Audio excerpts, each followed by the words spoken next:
Welcome back, everyone. Bienvenidos a todos. Hoy es el día 14. 14 is day 14. We're getting end of concluding our second week back on Duolingo.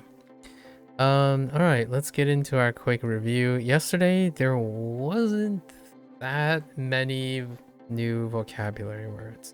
Still emphasizing conjugations and being more consistent with gender, article, conjugations.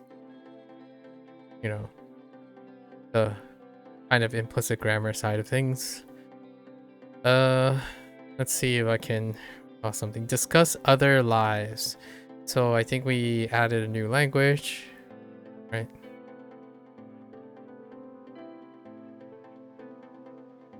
Portuguese, right? Portuguese.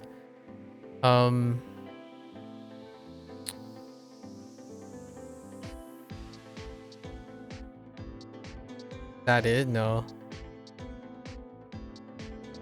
Pueblo paired with ciudad.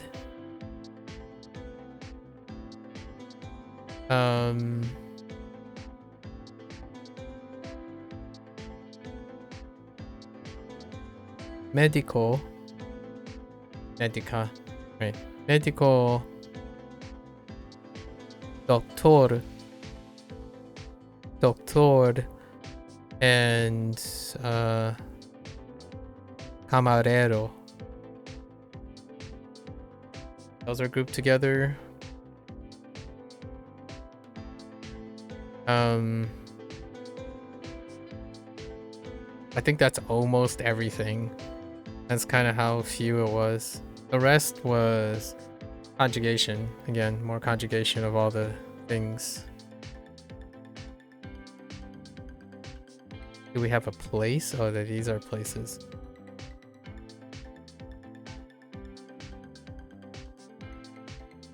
I don't know. Was casa part of this? It's probably casa. What is at these?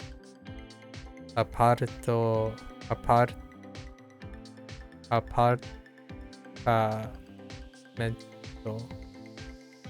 Apartamento.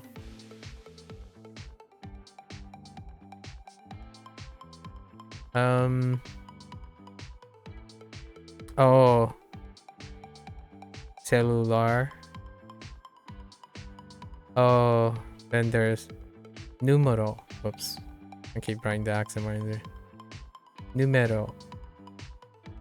And dirección. Dirección, not dirección.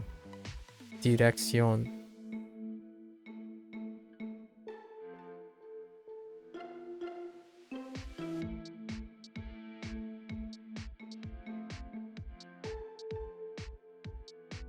I feel like that's it. That's pretty much all of it. Well, it wasn't too much outside of your conjugations. Repeating. Already a repeating collection of verbs. Okay, so let's go over our podcasts. What were our podcasts? Do I remember? Dealing with discussing other people's lives? No, we're gonna need some reminder here.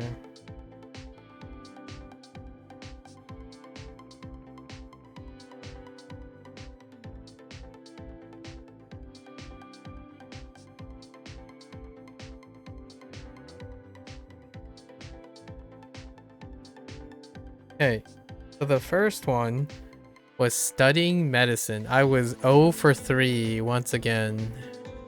Or who was going to talk about this? Studying medicine was Lynn? No, I think it was Lily.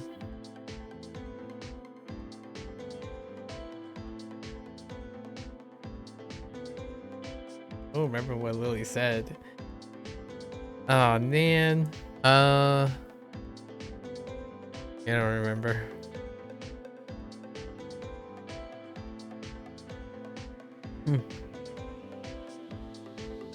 Oh, Lily was like, who cares? Oh, because they were studying medicine. It's like, who cares? Big whoop.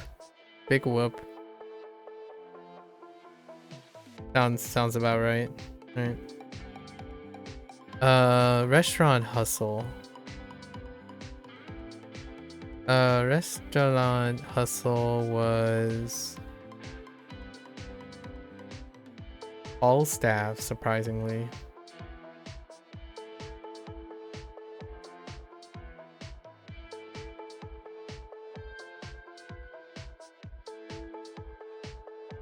No, it wasn't. Just kidding. No Falstaff. I thought it was Falstaff, but it's Lynn. And they talked about, what did they talk about in Restaurant Hustle? Oh, there were two siblings that work as waiters, and they like working together, right? And obviously Lynn is like, sounds exhausting, but she prefers to just stay home, right? Stay home and serve food to herself. Sounds about right. Lots of this is channeling the new age lifestyle. And then the third one is coffee shop chat. And this was Lucy.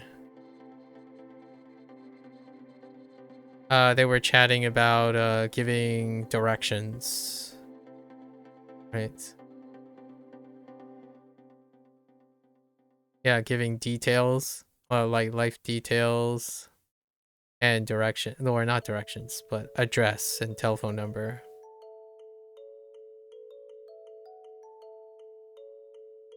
For a secret meeting.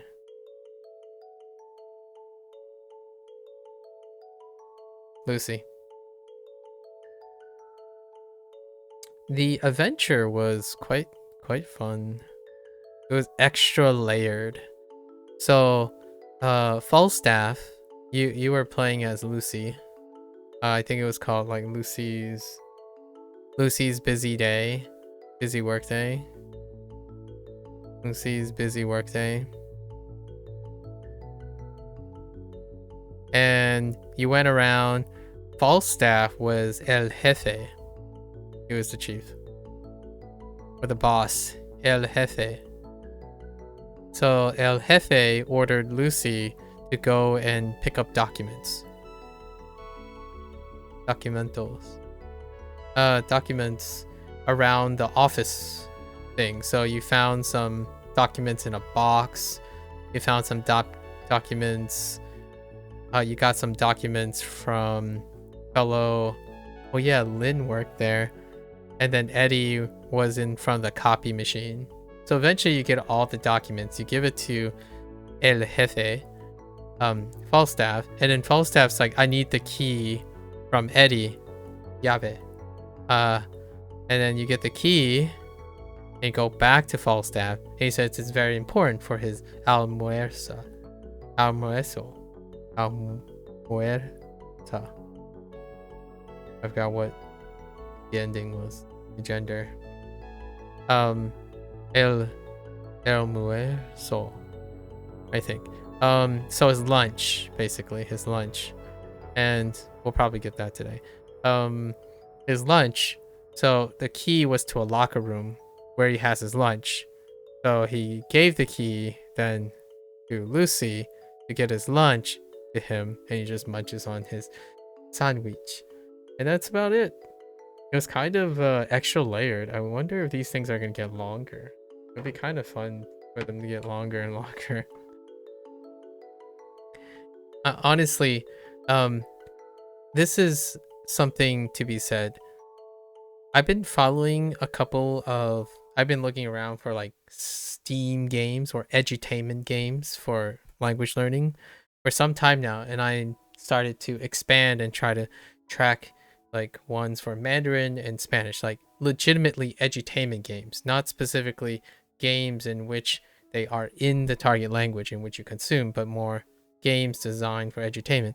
And due to the very high trend and like association of RPG stuff and whatnot in terms of Japanese, there are a couple people and a couple projects that are ongoing, and there is one that's being released at the end of March that I might try to fit in, maybe along with Duolingo Japanese kind of reintroduction. So I don't know yet. I want to see how the game does on launch and how it goes off, gets off the ground. But if I find edutainment games, I will attempt to integrate them into the schedule. And the reason why I mentioned this is Adventure, they're session-based things, but they're trying to elicit the whole, here's a box, solve the puzzle. Like, it's a point and click. It's basically a point and click thing with multiple choice, right? And these games used to be fantastic, but now you can probably pick up a point and click adventure game and then do it that way. Only it wouldn't be built around the idea of getting the dialogue correct and learning from the dialogue, but more using the dialogue's nature to solve a puzzle, right? But it would be kind of cool to see what one that targets Spanish or Chinese or even Japanese for that matter look like. But there are Japanese examples right now, largely due to maybe the hotter trendy thing and how it's closer to the gaming thing. So we'll enter that more. Currently, one of the ongoing projects is Wakodabi, and it's on your app. It's on your phone. Not sponsored, by the way, but I did receive like a beta access to the Steam, the PC installment, which is slated for this year, 2025, depending on how demand, like how much it get wishlist. But it's an ongoing project that keeps, it's a from zero type of adventure. It has a retro style, top-down retro style that's very reminiscent of like a great Game Freak's design, like Pokemon design. And So to Speak is coming out at the end of this month, which also kind of like that. It would be awesome to find something that targets Spanish. The reason why that is relevant here is the presentation and the way that Duolingo is going about it is very similar, only it's integrated into the Duolingo app. Edutainment games are wonderful.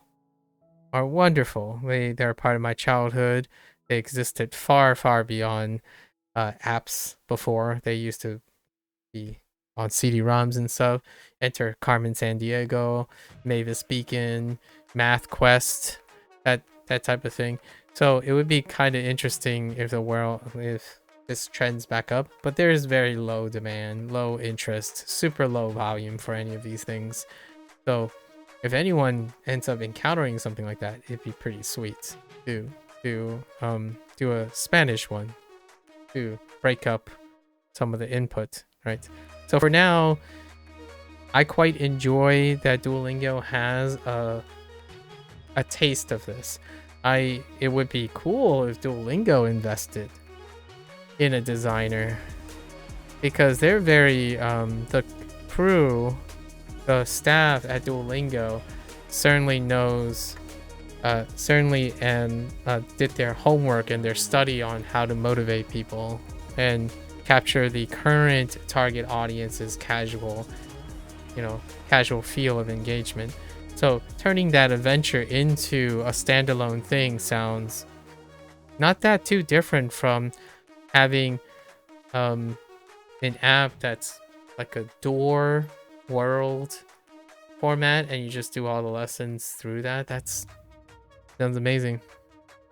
Anyways, love the adventures.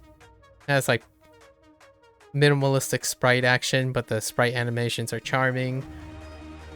A lot of aspects that nail the edutainment game, which for all intents and purposes still technically free on Duolingo, while developers are often, they make them, even if they're a splash hit, the splash is really, really small. So like For example, Shashinko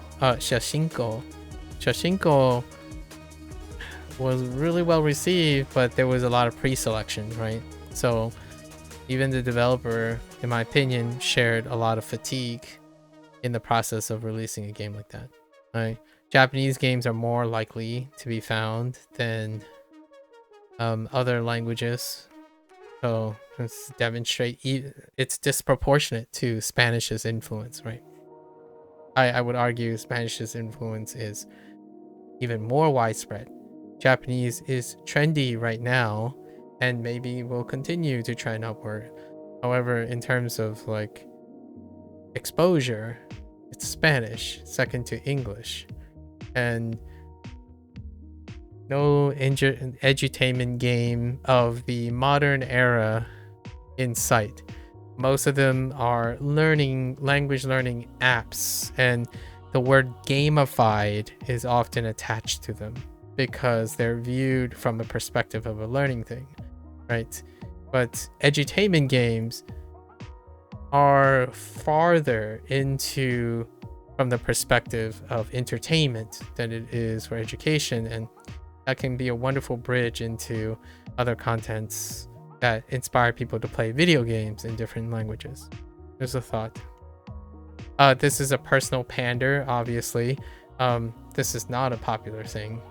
I mean, language learning is not as popular. It's not as it's in this way, in this manner, is far exceeded by the entertainment industry, right? For these things. It was an interesting thought. Every time I play the adventure, it's like, oh yeah, we're still doing this target language thing. Anyways, okay. I would love to see what a big production of that looks like. It's still an indie thing. It's a very much an indie thing. Let's take a look at our words. Learning and playing video games. That's blasphemous, obviously. I'm joking. Let's see. Oh, I forgot about novio and amigo. So novio and amigo are paired. So those are the two pairs. And joven for young. So novio, ser, we already know ser. And that's it. Yeah, that's it. So we forgot the pair, amigo and novio, right? For peeps. All right. So let's get into it.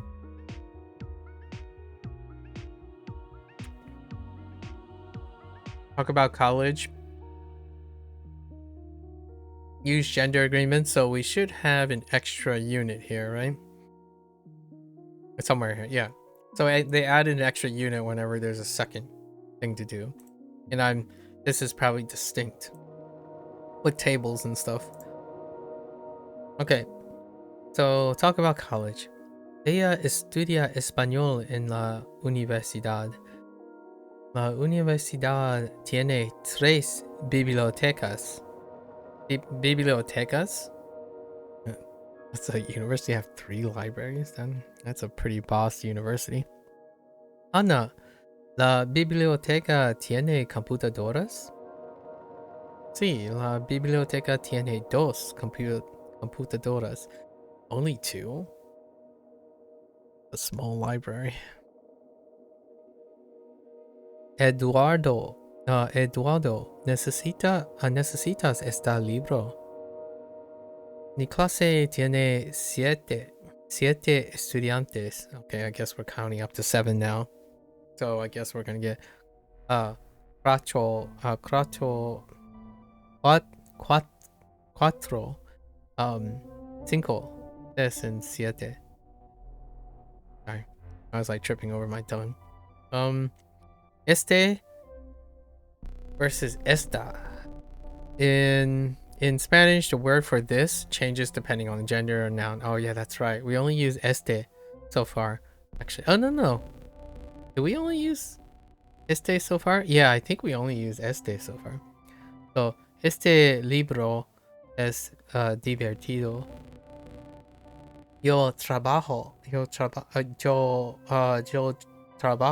en esta Biblioteca. Esta versus está, right?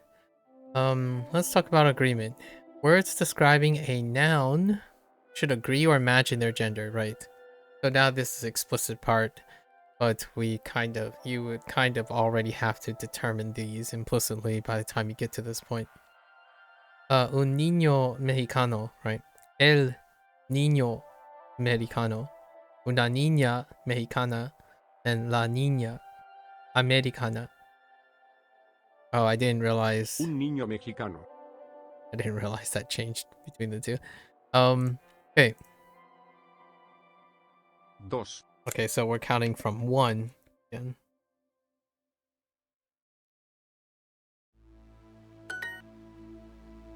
Uno. 2, 1, 0. Cero. We got cero. Okay. Oops. 0, 1, 2. Cero, uno, dos. Tengo cero dinero. Tengo cero dinero.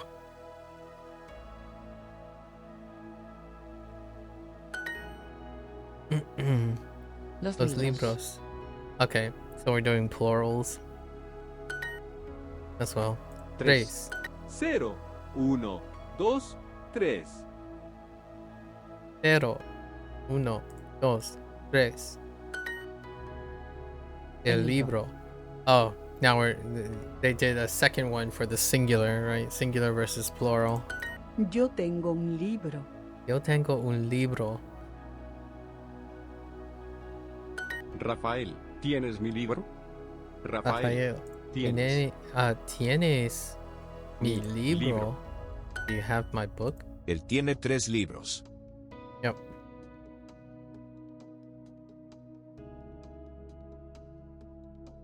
Rafael necesita bolígrafos.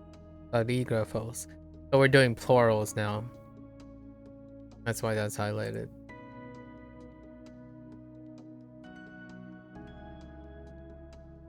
Bolígrafos. Bolígrafos. Necesito 2 Libros. Por favor. Tengo dos bolígrafos. Tengo Tres. Libros. Okay. Let's see what else we got. La biblioteca. Biblioteca. Necesito un libro de la biblioteca.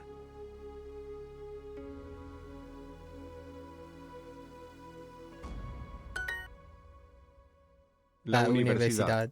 Es una universidad americana.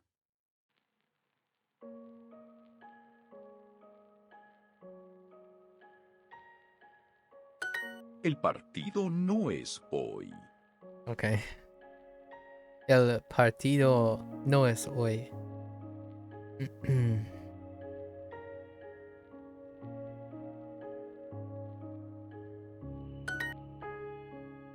Cuatro. 4 computadoras. Cuatro computadoras. ¿Necesitas una computadora? Yo tengo 4. Why do you only have 4? Oh, you must be. That's kind of a weird flex. Tienes cuatro computadoras. Exactly. That's exactly what my. Duo tiene una pregunta. Una pregunta.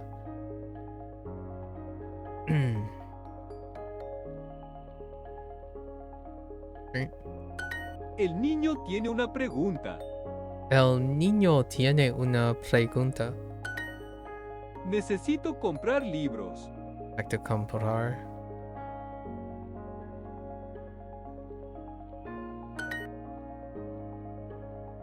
La universidad necesita comprar 3 computadoras. Computadoras.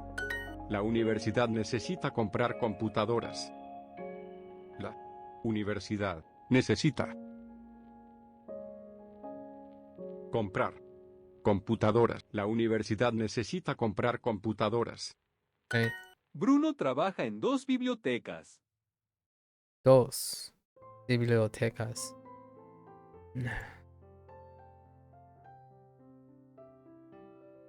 Sorry, I had to cough.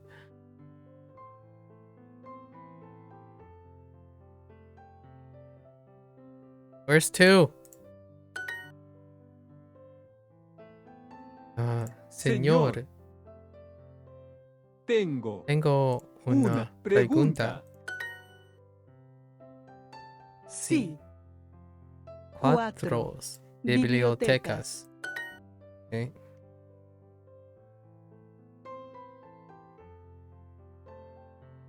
La universidad tiene tiene 3 3 bibliotecas.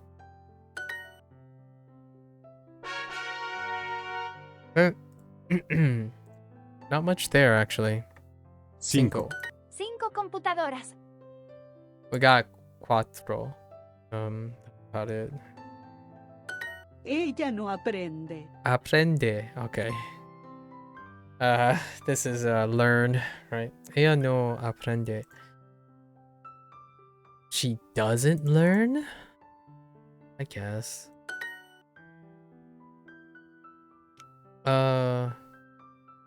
La niña aprende español en la libro. No, la escuela. She's holding a book. Niña. Escuela. Yo aprendo español. Yo aprendo español. Yo aprendo español.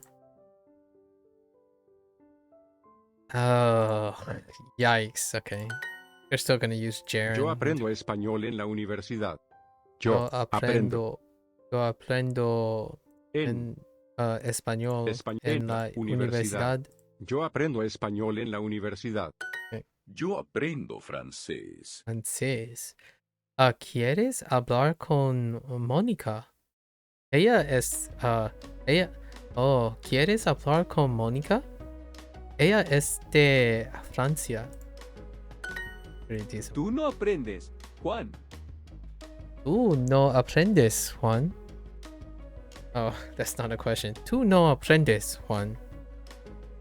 You don't learn, Juan. ¿Tú aprendes inglés en la universidad? ¿Tú ¿Tú aprendes inglés inglés en la universidad? ¿Tú aprendes inglés en la universidad? Okay. Eduardo, ¿qué aprendes en la universidad? Eduardo, ¿qué aprendes en la universidad? ¿Usas este bolígrafo? ¿Usas este bolígrafo? ¿Usas este bolígrafo? My face is kind of contorting every time. Oh, are you using this pen? Este. El niño quiere aprender. El niño quiere aprender.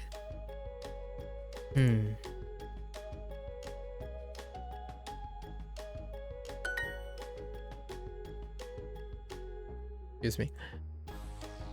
Aprender. Yo trabajo en esta biblioteca. Yo trabajo en esta biblioteca. Yo trabajo en esta biblioteca.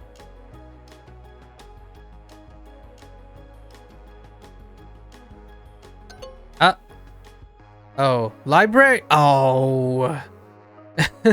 Ella trabaja en esta universidad. Ella trabaja en esta universidad. Hablar. Cartera. Cero. Este. Carne. Día. Fábrica. Dinero. Esta. Mañana. Yo trabajo en esta biblioteca. We're not going to talk about that. 6. 8. Yo tengo una 7. clase hoy. Yo tengo una clase hoy.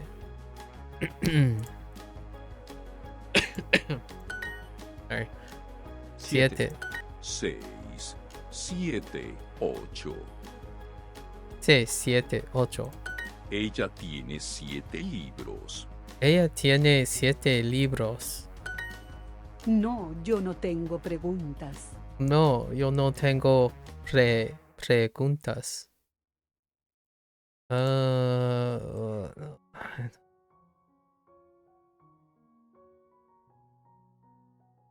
Any? I don't. Wait.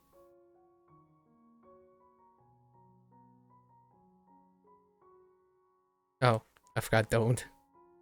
Juan, ¿tienes más preguntas?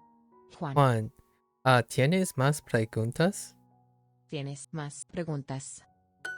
Carlos, ¿tienes más preguntas? No, no tengo más preguntas. Gracias. Yo tengo 2 clases mañana. Yo tengo 2 clases mañana. Yo tengo 2 clases mañana. Yo tengo 6 clases en la escuela hoy. Escuela. ¿Y tú? ¿Tienes 2 o 3 clases? Tienes. Yo tengo 6 clases en la universidad. Yo tengo 6 clases en la universidad. María tiene 5 estudiantes. María tiene 5 estudiantes.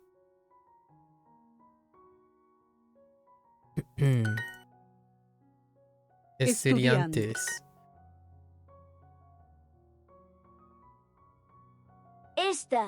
Esta clase es muy divertida.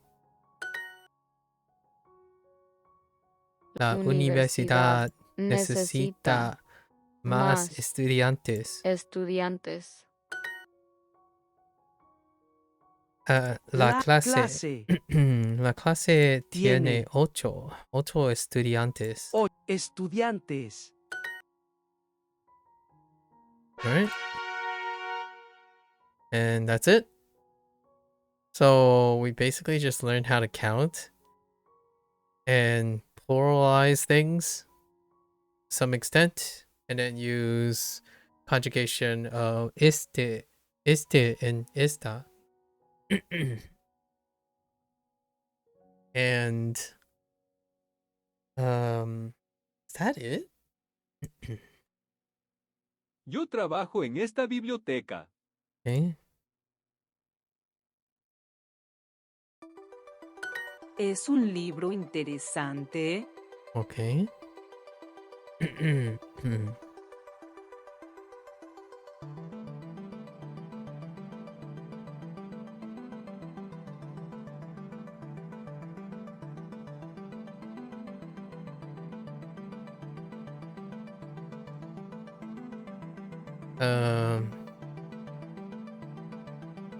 Is it an interesting book? Yeah, I don't think we have anything else. Wow.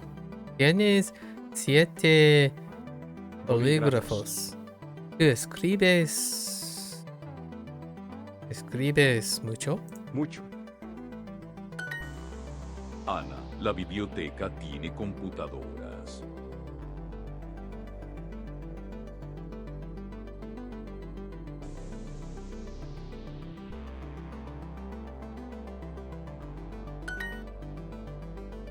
Uno, 2 y 3 bolígrafos. Yo quiero escribir con el bolígrafo rojo. Oh, that's a lot. Really exciting. Escribir. I don't know. I think the blue one's pretty cool. 4, 5, 6 y 7. Whoops. 4, 5, 6 y 7. La clase de inglés tiene 4 estudiantes. Yo no necesito aprender francés. Yo no necesito aprender. Aprender. Oh, right, aprender. We have to remember. Aprender is the new Francés. ¿La verb. clase tiene 8 estudiantes? ¿La clase tiene 8 estudiantes? Juan tiene la clase de francés hoy. The heck? Juan. Juan tiene la clase de francés hoy. Juan tiene la clase de francés hoy. Okay. Yo quiero estudiar en una universidad de España. Yo quiero. Wait.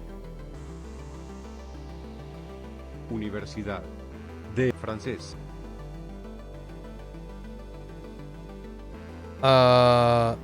Estudiar. En. Yo quiero estudiar en una universidad de España. Oh, España. España. Francés. Okay. El niño quiere aprender. El niño aprender. No.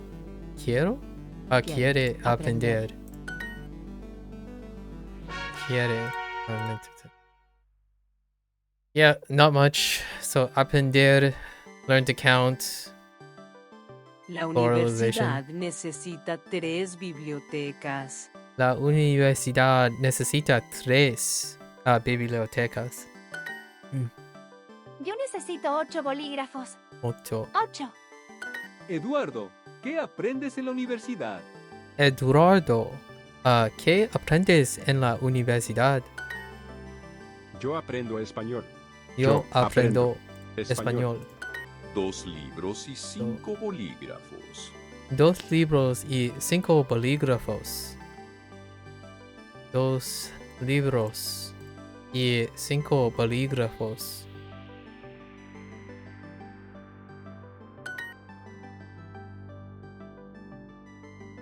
Quiero 7 7 libros. ¿Tienes clases de español esta semana? Sí, tengo 2 clases. La clase La clase tiene tiene 8 estudiantes. No hablo inglés. ¿No hablo inglés? ¿Qué quieres aprender? Y quieres aprender. Escribir. La biblioteca necesita comprar más computadoras.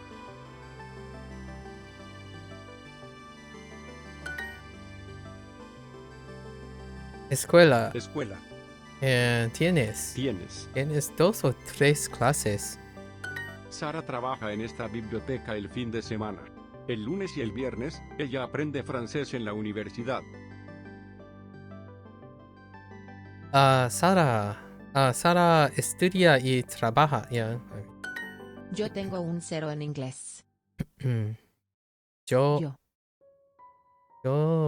tengo what? Yo tengo un 0 en inglés. Un 0 inglés. Wait. Yo tengo un 0 en inglés. The heck? Yo tengo un 0 en inglés. I have a 0 in English. Oh, jeez. I did not know where that was going. Eduardo, ¿necesitas este libro? Este. Oh, este. Eduardo, ¿necesitas este libro? It could have been either, honestly. La biblioteca en la escuela. Escuela tiene 4 computadoras. Luis tiene una pregunta. Pregunta y Luz tiene 8 preguntas. A lot of questions. Okay. All right, first story. The dance class. Baile. Clase de baile. La clase de baile. Baile. Eddie entra a la clase de baile de Eliana. Oh, interesting. Eddie is in the dance class. Eliana, huh? Hola, chicos. ¿Quién tiene ganas de bailar? Mm-hmm. Ganas. Hoy vamos a aprender cosas nuevas.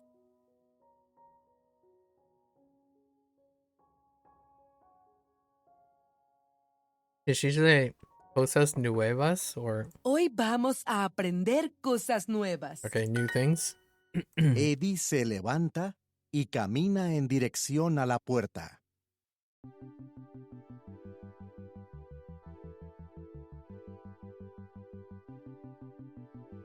Wait. Yeah, stands up, but what is he doing? He walks in the direction of the door? I'm like, did he just leave? Hey, And he just straight up leaves. Why did he walk in anyways? Yeah. Why did he leave? Oh, he might be in the wrong class. ¿a dónde vas? Where are you going? Bailar da un poco de miedo.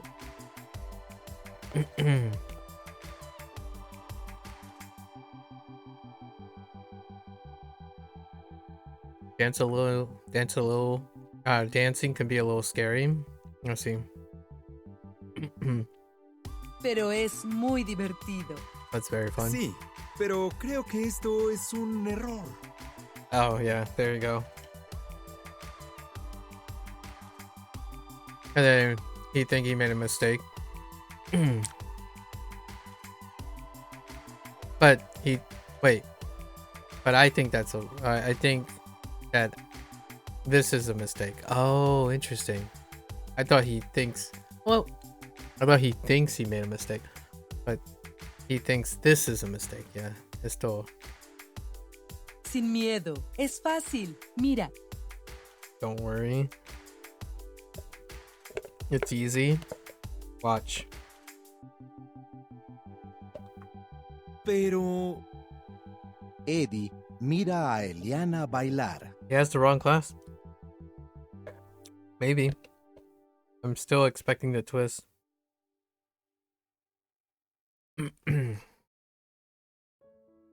Eddie mira a Eliana bailar. Okay, he watches. Ahora baila conmigo. Oh.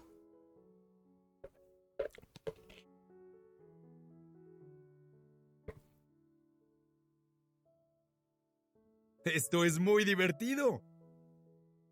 Okay. All right. ¿Qué piensas ahora? ¿Esta clase es un error? Oh, what do you think now? Yeah, what do you think now? Is this class an error?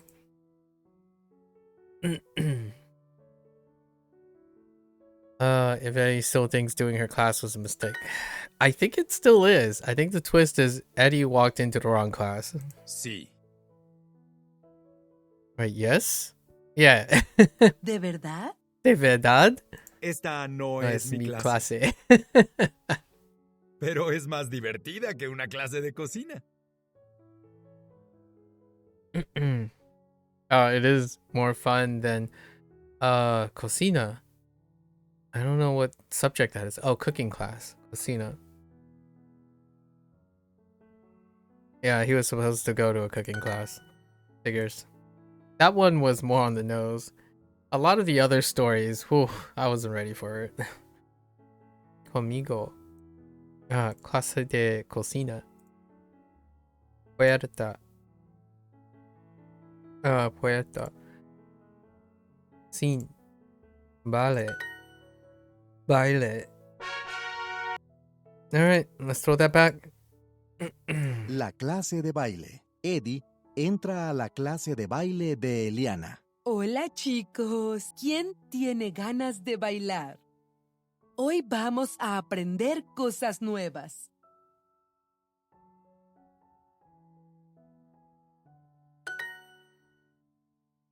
Eddie se levanta y camina en dirección a la puerta. ¡Hey! ¿A dónde vas? Bailar da un poco de miedo, pero es muy divertido. Sí, pero creo que esto es un error. Sin miedo, es fácil. Mira. Pero... Eddie mira a Eliana bailar.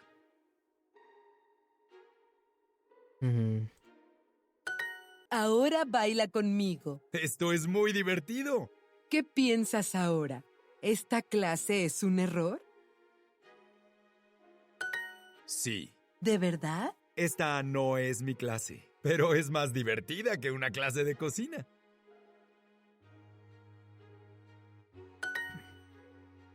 Womp womp. ¿A dónde vas? Puerta. ¿Qué? Nuevas. Conmigo. Womp womp. Just change the class, forehead. Change your class. Alright, now we're doing our special gender agreement thing. New rules. Let's go. Oh, we already had this. Okay. So, un niño, una niña, right? El hermano. La mujer, el hombre. La mujer, el hombre. Oh, wait. La mujer, el hombre. El hombre. La hija. Yo tengo un carro. La mujer, el hombre. El baño está aquí. What the heck is that? Una bicicleta. Un hijo, una hija. Un hijo, una hija. ¿Dónde está la maleta? Un vaso, una taza. Wow, okay. Un gato, un perro. La maleta. El teléfono. Oh, wow. Oh, what the heck is happening? Un museo. Yo tengo un gato. El gato y la niña. El gato y la niña. ¿Dónde está el teléfono? Yo tengo una reserva. Okay, there are 5 of these agreements. Un amigo ocupado. Ocupado. Una amiga ocupada. Ocupada. El niño es mexicano. Mi tienda favorita. Una película divertida. Es mi libro favorito. Un abrigo rojo, una falda roja. Un abrigo rojo, una falda roja. El hermano favorito. Favorito. La hermana favorita. Favorita. Carmen. Carmen está cansada. ¿Estás cansada? Carmen, ¿estás cansada? Él es cubano. Ella es cubana. Ana es americana. John es americana. What? Oh. Ana. Ana es americana. John es americano. Una niña cansada. La mujer está ocupada. No, él no es cubano. Mi partido favorito. Favorito. Mi fiesta favorita. Favorita. John es americano. Él está cansado. Oh, ok. Ella está cansada. Él está cansado. Mexicano, mexicana. Mexicano, mexicana. Mi apartamento Apartamento es perfecto. Trying to continue loosening up my tongue over time. Este hijo. Esta hija. Esta película. Este niño está cansado. Esta fiesta es divertida. No necesito este libro. Yo trabajo en esta biblioteca. Este libro, esta computadora. Este libro, esta computadora. Yo quiero esta chaqueta y este vestido. Yo trabajo en esta escuela. Esta computadora.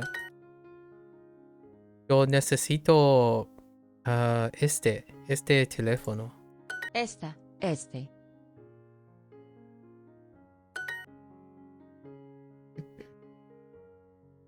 Esta casa es bonita. Este boleto y esta carretera. Yo quiero esta casa. Right. No necesito esta computadora. Este supermercado, esta tienda. Este supermercado. Tienda. Esta tienda. Este supermercado, esta tienda. Very short. Este libro es mi favorito.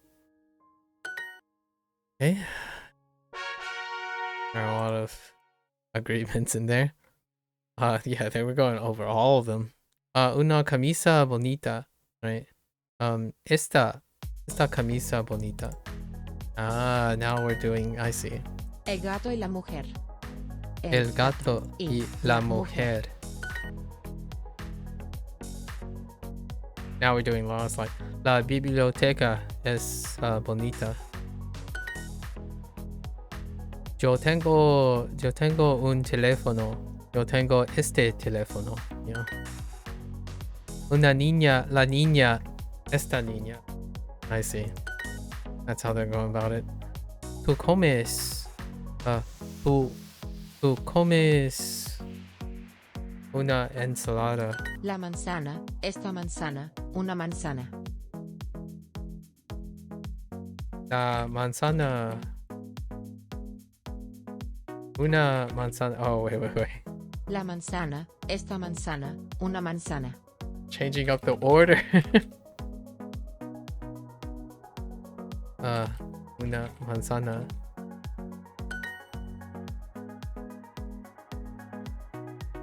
La niña es mexicana.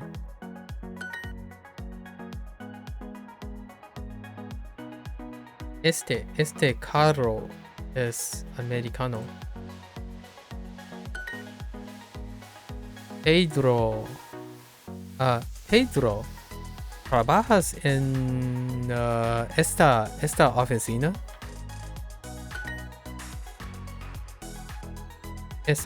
Es una película divertida. Este perro está cansado. El niño necesita este bolígrafo. Un niño mexicano. Una niña mexicana. Un carro, el carro, este carro. Un carro. El carro. Este carro. Un carro, el carro, este carro. A lot of rolling. Esta película es divertida. Divertida. El libro. Este libro. El hombre no está cansado. Lots and lots of practice. Okay.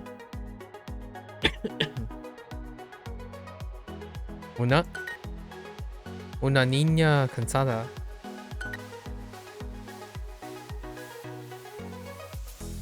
Oh, now we're taking away this. Oh, right. I need to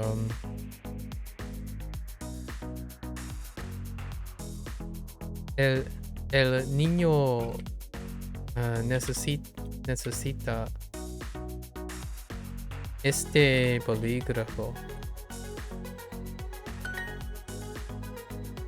Yo quiero esta chaqueta y este vestido. Una camisa bonita. Esta camisa bonita. La mujer está ocupada. Un vaso, una taza. Ana es americana. John es Ana- americano. Ana es americana. John John es americano. Americano.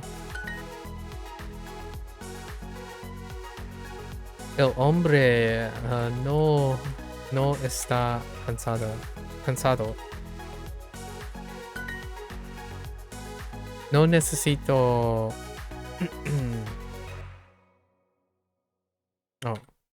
Esta computadora. La mujer, el hombre. La mujer, el hombre. Do I get to legend this too? Yeah, okay. Tengo un gato.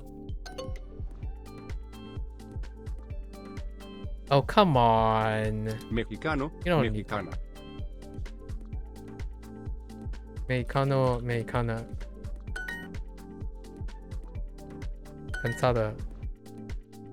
El hombre no está cansado. Divertida. Oh. Hello?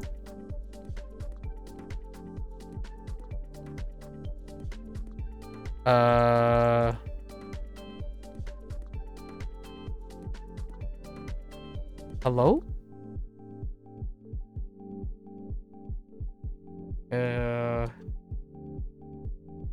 Am I stuck?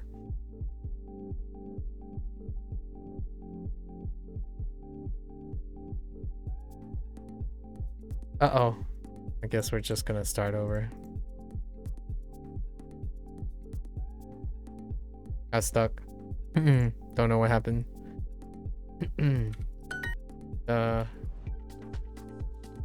Esta computadora.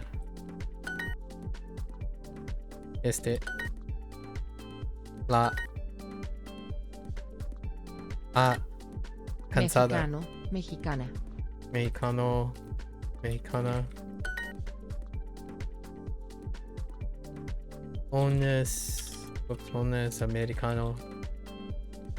John es americano.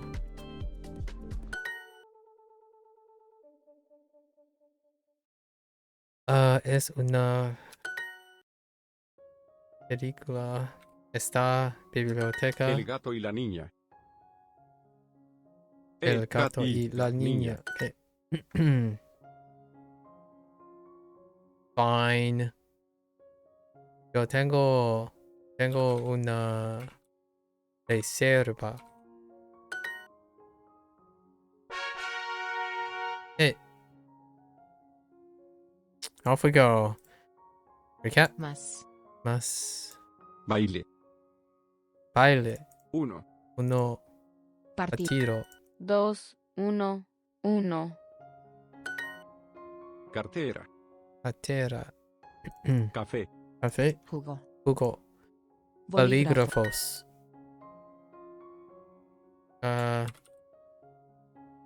Tengo 0 dinero. 0, Oh, 1, 2. I misspelled 0. 0, 1, 2. Yo tengo un 0 en inglés. Quiero 0. Rafael, ¿tienes mi libro? Oh, Ella tiene 3 bolígrafos. 0, 1, 2, 3. Yo necesito 2 bolígrafos. Rafael necesita un libro. Miguel quiere leer mucho. Él quiere comprar 3 libros de inglés. Reads in English. True. Juan tiene un libro de español y 3 libros de inglés. Okay. Un libro. Necesito 2 libros. Por favor. Ella tiene 3 bolígrafos.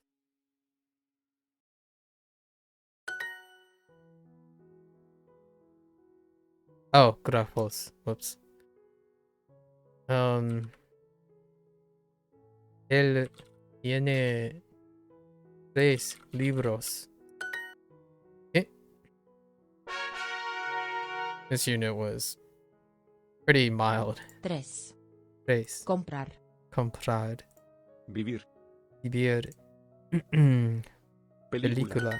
Bruno trabaja en 2 bibliotecas. Bruno trabaja en 2 bibliotecas. Bruno.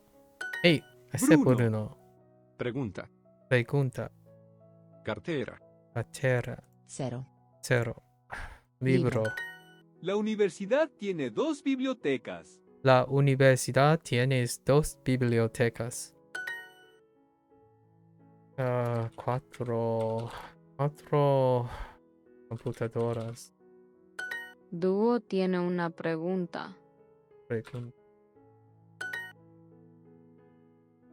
4 bolígrafos. 1, 2, 3, 4. Sorry. Duo tiene una pregunta. La biblioteca necesita comprar más computadoras. I typoed on pregunta. La biblioteca necesita comprar más computadoras. Sí, Comprar. 4 bibliotecas. La universidad necesita comprar computadoras. Computadoras. La escuela tiene 3, no, una biblioteca y la universidad tiene 3 bibliotecas. La estudiante tiene una pregunta y quiere hablar con el profesor.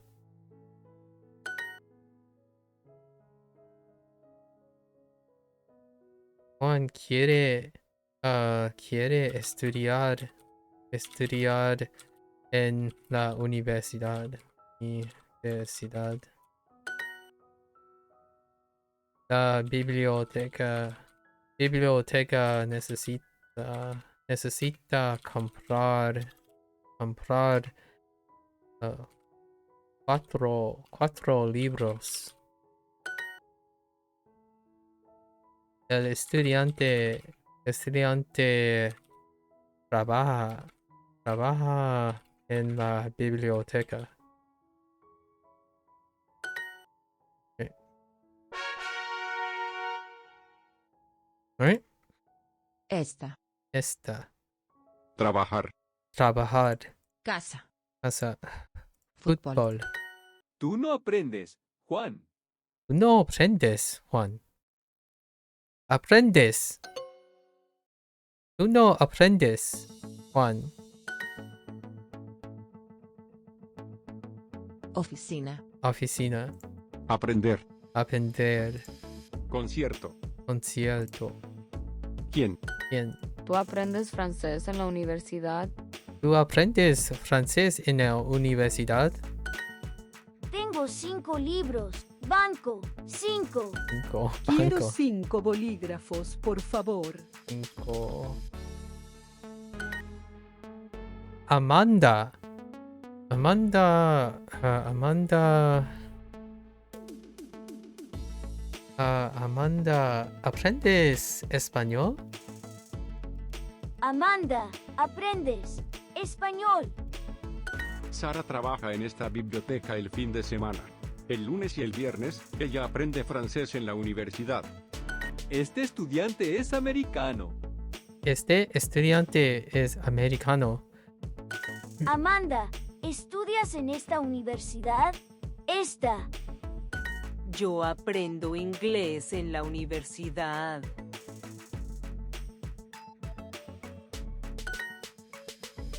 Claudia. Claudia aprende inglés en la universidad y yo aprendo francés con Duolingo. Aprendo. Okay. All right.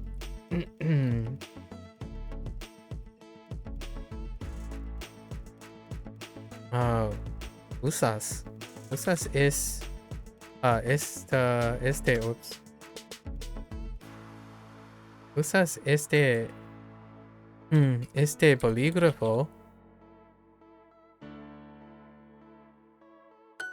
Eduardo, ¿necesitas este libro?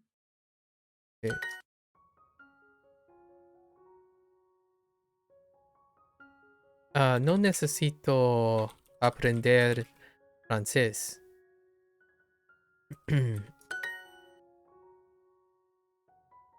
Sí, él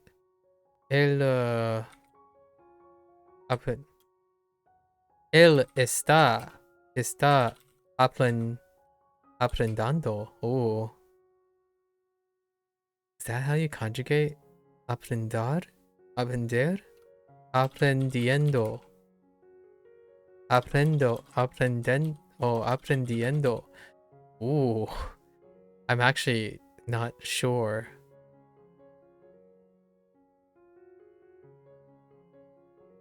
Huh. I might as well test it then. Only one way to find out? Oops. Yeah. Aprendiendo. Because it's aprender. Sí, él está aprendiendo español. He is learning Spanish as opposed to he learned Spanish.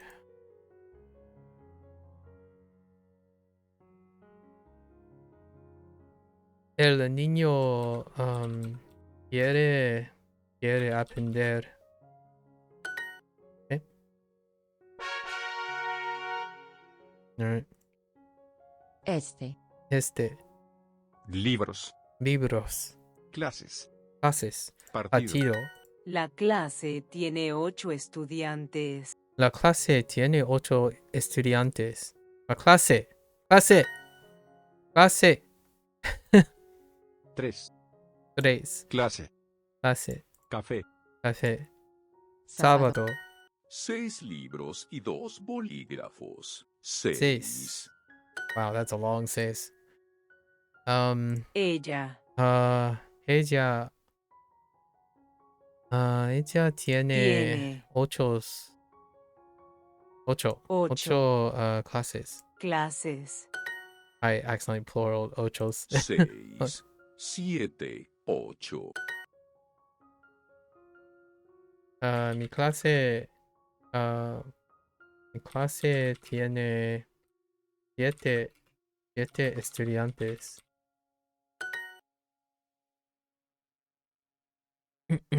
Tengo 6 clases en la universidad. Perdón, yo tengo 2 preguntas. Perdón, yo tengo 2 preguntas.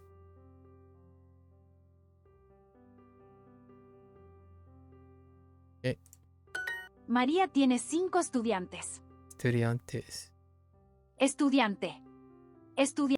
No comprendo este problema. Tengo 6 preguntas. El maestro no está aquí y mañana es el examen. RIP. El estudiante tiene un examen. Yeah. Well, soon. It's tomorrow, but rip. No comprendo este problema. Tengo 6 preguntas. El maestro no está aquí. Y mañana es el examen, right? Like I have an exam tomorrow and I have 6 questions and I don't understand anything. I don't understand this problem. No, yo no tengo preguntas. No, yo no tengo preguntas.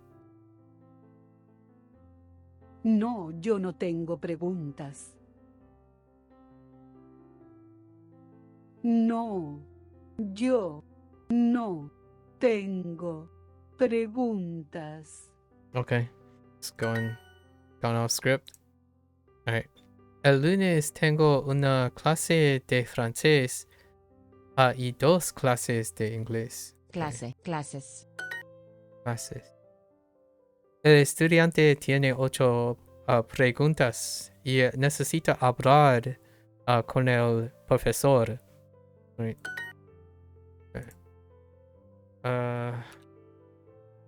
Quiero 7 libros. María tiene 5 estudiantes. Oops. Ella quiere 7 bolígrafos.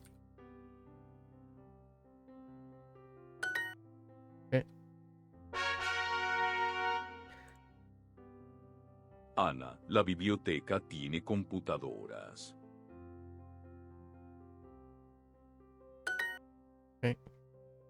Eduardo.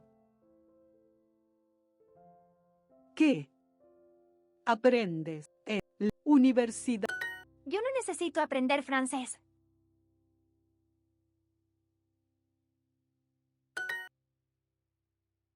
Wait, why are all these... Oh, no, just kidding. La clase de inglés es divertida.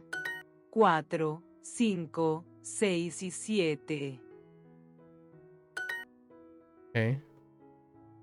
Es una universidad americana. ¿Es un libro interesante?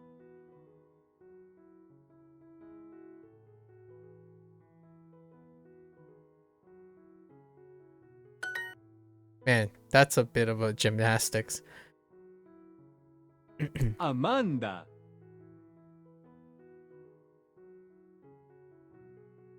Estudia en esta universidad. Sí, él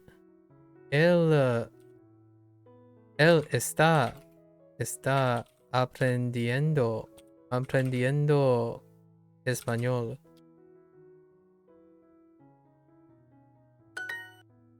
Oh, I think I misspelled aprendiendo.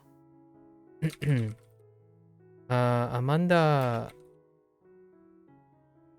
está aprendiendo francés en la Francia. Oh, we don't have to put the. Okay. Okay. Fine.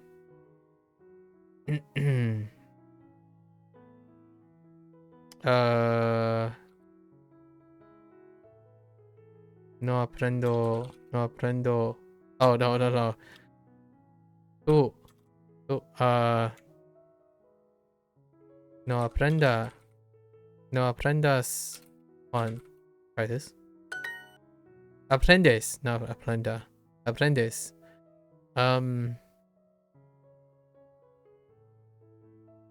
Ella. Let's try this in. Ella está aprendiendo Español. Español en Guatemala. Guatemala. I think that's still the same. Wait, I should capitalize this.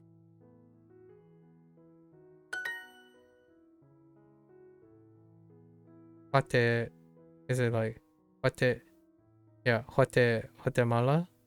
Guatemala.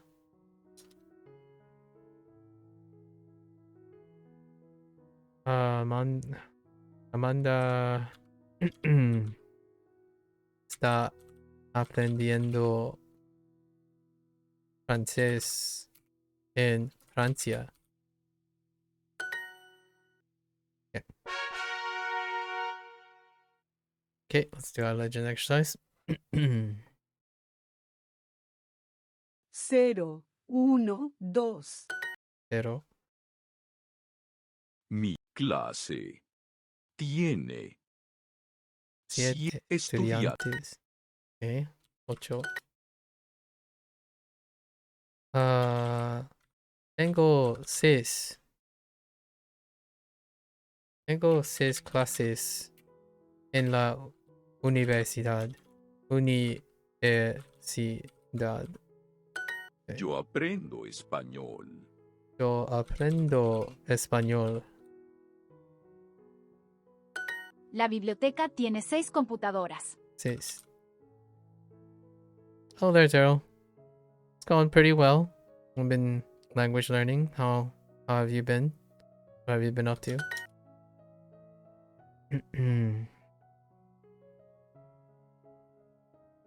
Necesito 4 bolígrafos.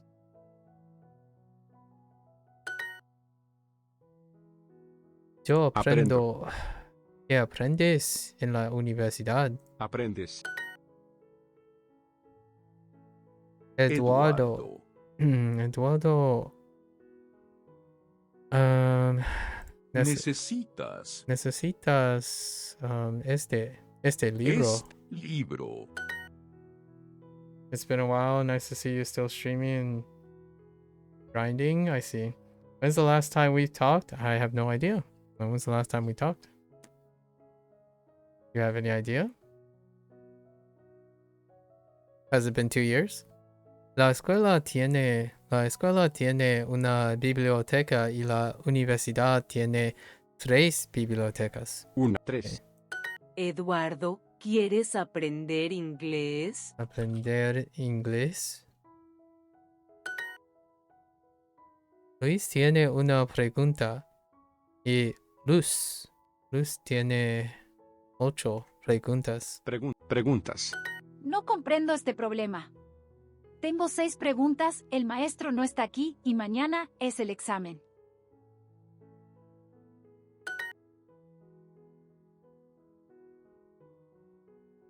Tengo 5 bolígrafos. Por favor.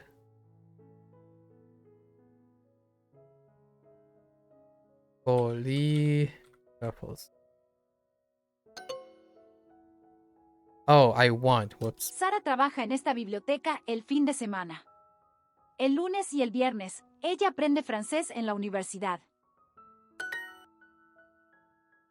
You feel like 1 year at least, but overall good. You've traveled the world a bit. Oh, I see. Where have you been?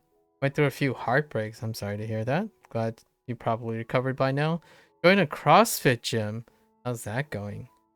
And now just going through the motions. What about you? Going through the motions after all that? I see. If you're saying you feel like it's been a year at least, then the last year we spent language learning. And the rest is history. We started with Japanese, staggered 100 days with Chinese, and then now 2025 we're a little bit 2 weeks into adding Spanish to the rotation. And we're doing some other stuff. Yep. Played a few video games in between. If it's been 2 years, then the year before we played all of Yakuza Like a Dragon series and kept up with it till this year. Up to this year. February we just finished Pirate Yakuza in Hawaii. And that's what we did. Outside of that, Outside of that, business as usual. Keeping up with social links, working on some projects in the meantime, right? You remember seeing playing a bit, so yeah, so maybe it's at least a year ago, right? All the substantial all of last year was language learning. La biblioteca necesita comprar 4 libros. Rafael tiene 4 clases hoy. Rafael tiene 4 clases hoy. Rafael tiene 4 clases hoy. Oh, I must have typed something wrong there. You've seen Arizona, New Mexico, South Carolina, Hawaii, and Kentucky? Wow, that's really nice. In a little over a year, huh? What gave you, what was the opportunity? You just happened to go to all of them, or were you doing some world traveling? Intended world traveling. There's a bit around for works. Oh, for works and stuff. But glad to see you developing a language. That's super hard. That's okay. Developing language is okay. Very, very similar to playing video games and, you know, writing stories or streaming content and recording things for posterity. Learning, I'm agnostic to the difficulties of learning. They're in the Air Force. Just work has sent you around. Oh, Air Force. Yeah, I know someone who may still be in the Air Force, possibly. He was stationed in Japan, though. And did I already mention? Yeah, my sister's in the military.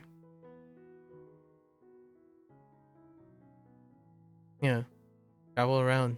I think she's being. She has some R&R time now. She's probably world traveling, voluntarily for a bit while her while the vessel change hands or get repaired or get maintenance.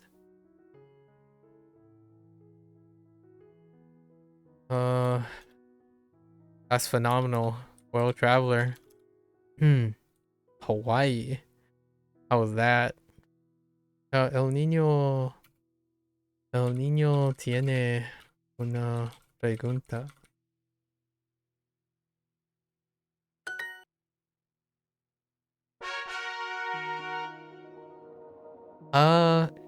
She's in the Navy.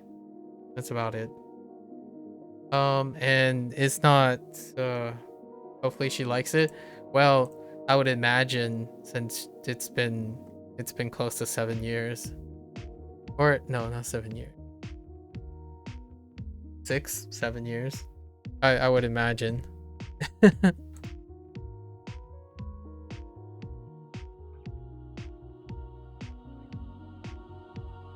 Oh, maybe. No, it's been probably 7 sounds about right. ¿Tú lees en español? Yo leo en inglés. ¿Tú comes manzanas? Comes. ¿Ella come manzanas? Come. ¿Come manzanas? Yo escribo. ¿Escribes? Escribe. Vivo en Cuba. Vivo en Cuba. Yo no vivo en Francia. Yo no vivo en Francia. Hawaii was great. Went with your ex, and then a month after we unfortunately broke up because, oh, that's what you mean by ex. Okay, because you wanted a family. She didn't want to continue. Oh, I see. Nice, just a little over 6 years. Wait. Are you just been... Wait. Which are you talking about? Wow. Okay. What a coincidence. Intriguing.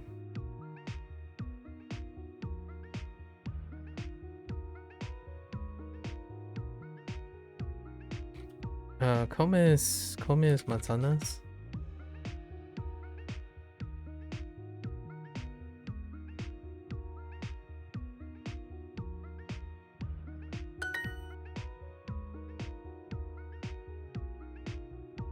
1. No comprendo. No entiendo. Entiendo. No entiendo la pregunta. La pregunta. ¿Tú lees en la computadora? Tú Tú lees en la computadora. So what's on the agenda now? Are you like settled for a little bit, or are you moving around some more? When you're saying you're going through the ropes, the routine, right? Is it a settled routine, or is it gonna get destabilized again? CrossFit gym, huh? Thing that you're openly sharing about your ex. I hope that you're also recovering from that and looking for a brighter future. You try to make a routine unless you travel. I see. That's the whole traveling thing. Sounds really exciting. I'm when it comes to traveling, I do once a year maybe. And once a year by traveling, I mean we're not talking about like flying or anything. I have set a commitment to travel to a place once a year, and then anything else comes about if it involves traveling. Usually it involves like New York City or Washington DC, something like that, but not traveling around as in for the sake of traveling to places I haven't been.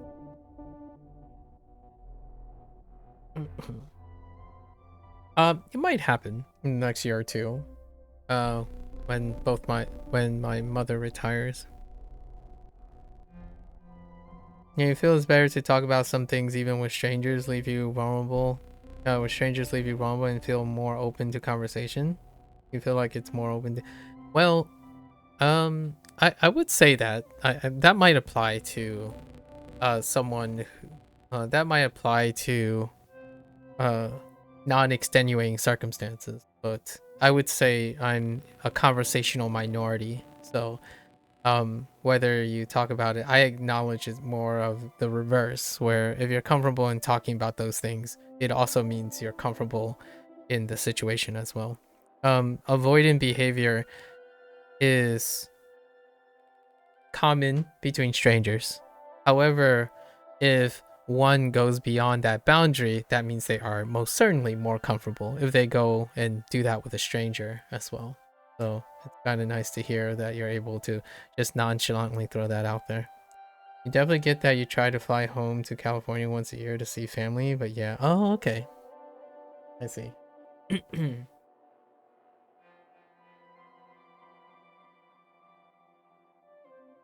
Yeah, I read it as a double meaning. A double meaning.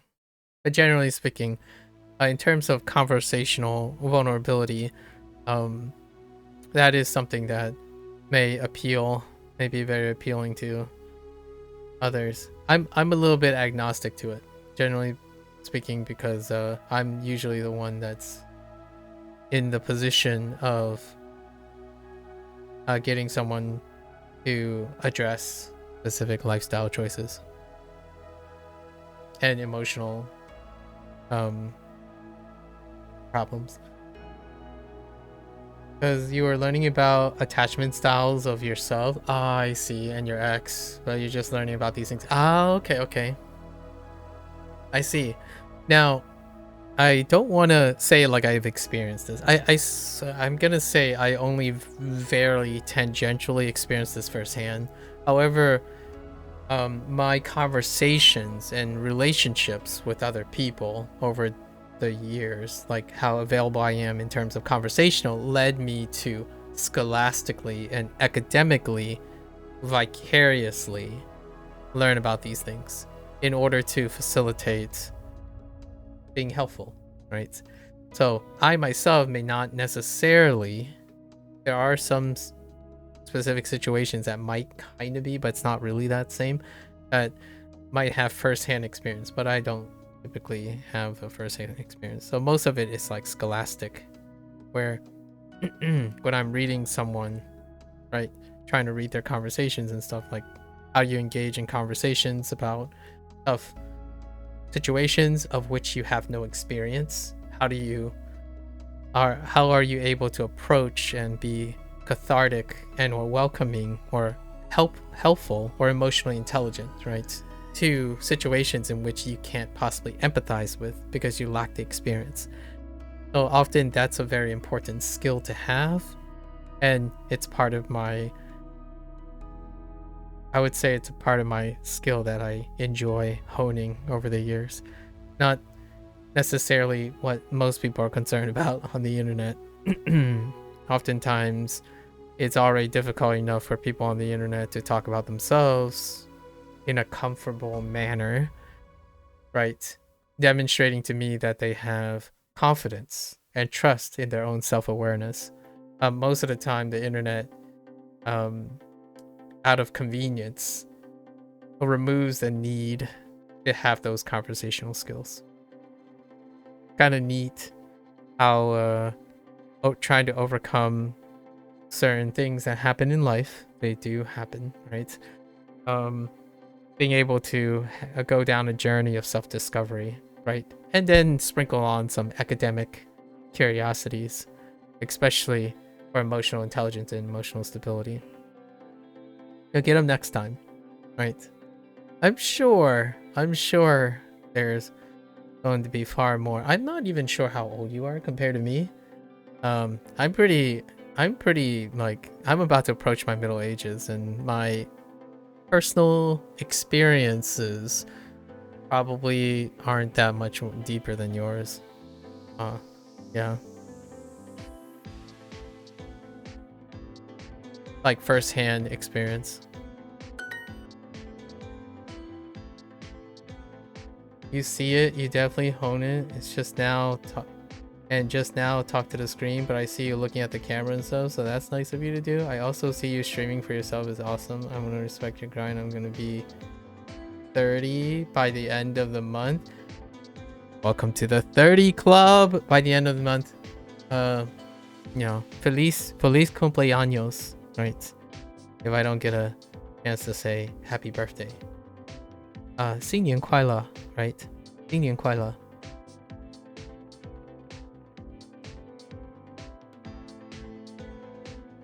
Omedetou, right?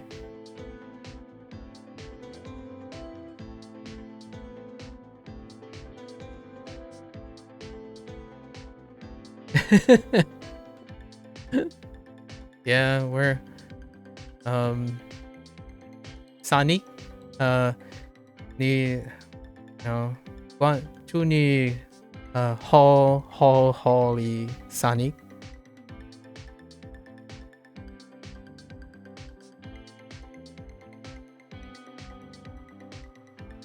El hombre, let's see, el hombre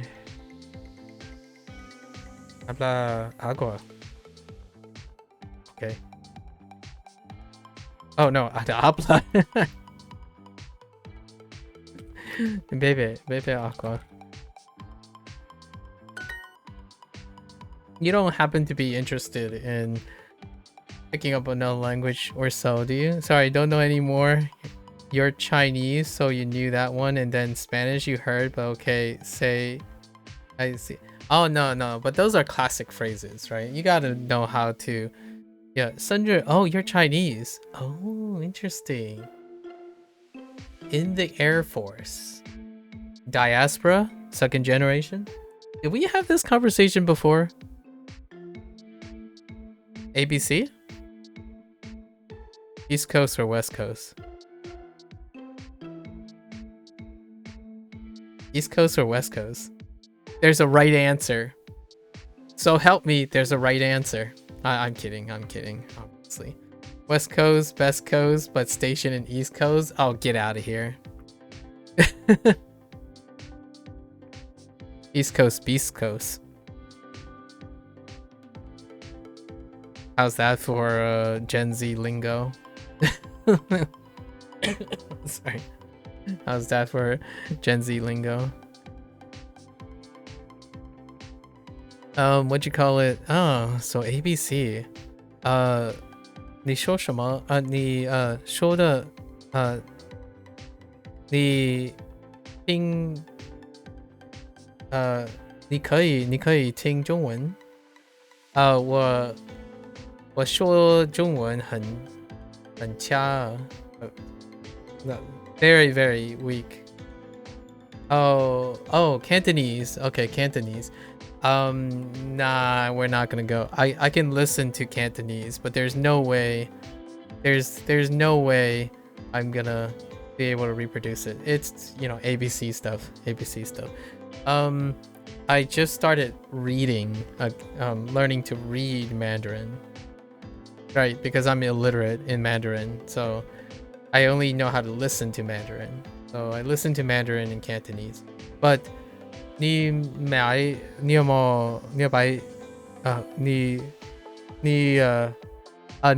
的父母哪里see 哪人呢？哪国人？ Like what is your parents from if you're an ABC? 你擺中共福州話嘛？我的媽咪嘅爸爸係福州人。That's why I was speaking in Fujianese for a moment there. Like 生日嘅生日。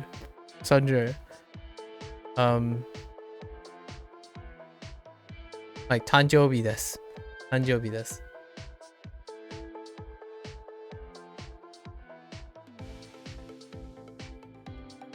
Yeah, I'm kind of curious. Cantonese, huh?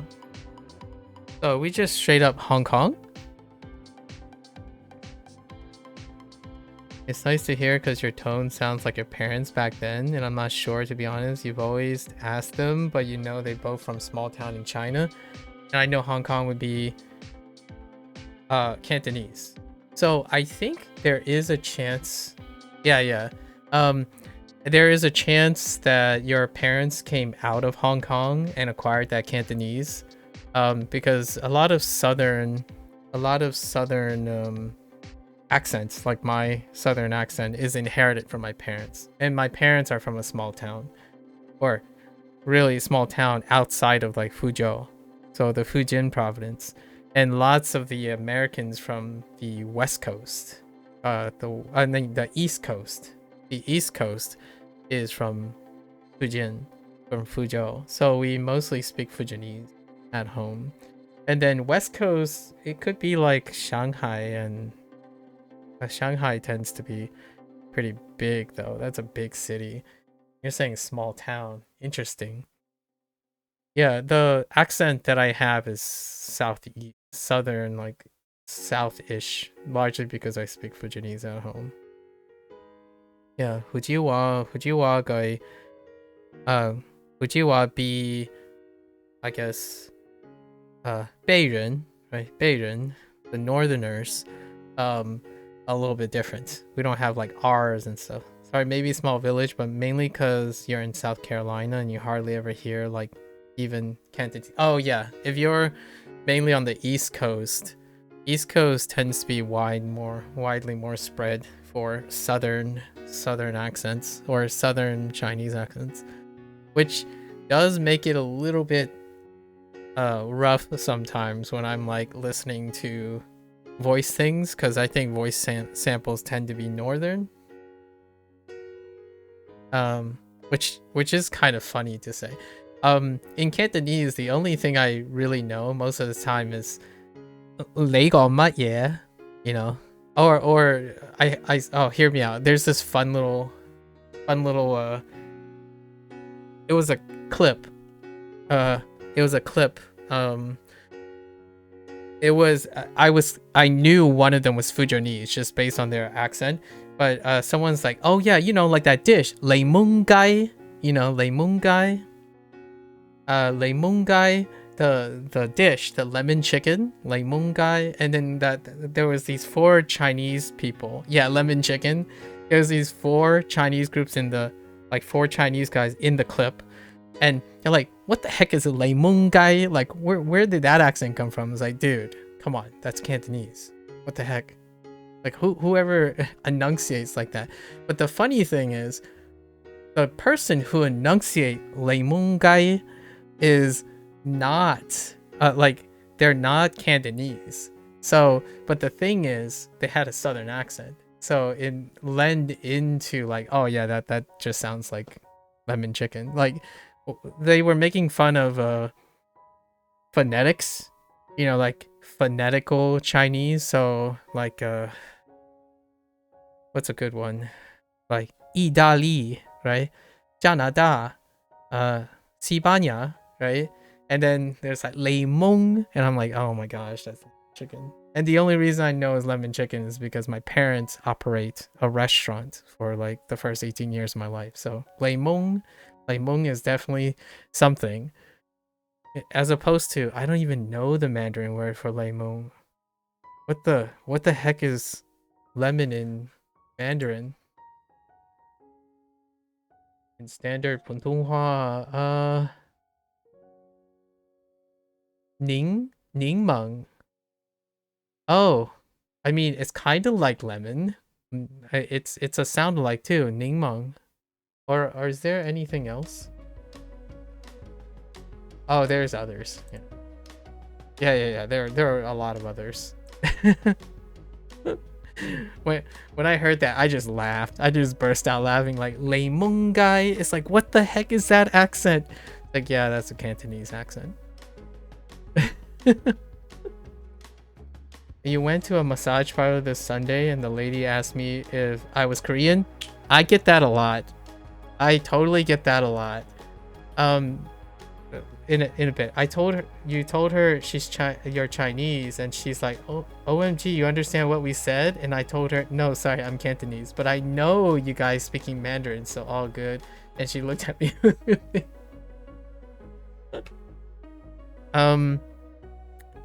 For me, regardless if you're Cantonese or Mandarin, I would sit there in like a table, right? You go to lots of weddings, and everyone, my parents would do the thing where like, oh, don't worry, he doesn't speak Mandarin or Cantonese, and that's kind of true. It's kind of true. Like I can't disagree with that. Like, yeah, I don't speak Mandarin or Cantonese, but that doesn't mean I don't know what they're saying. Because most of the time what happens in ABC is you're around your parents and everyone else, and they always speak Cantonese or Mandarin, and you get to the point where like, yeah, I don't want to talk, but I'll reply to you in English. And that's kind of my life until a year ago. And now I'm like strapping down,学习努力学习中文, right? Yeah, the Chinglish. Not even combining Chinglish. Like I don't even say like 我说 English. 现在我可以说 Chinese right now or something like that. I don't even combine them. I just say, oh, that's okay. I'm having a good time. Like, do you understand what I'm saying? And the problem really is that if I say it in English, there's a chance they might not be able to reply back. So then I have to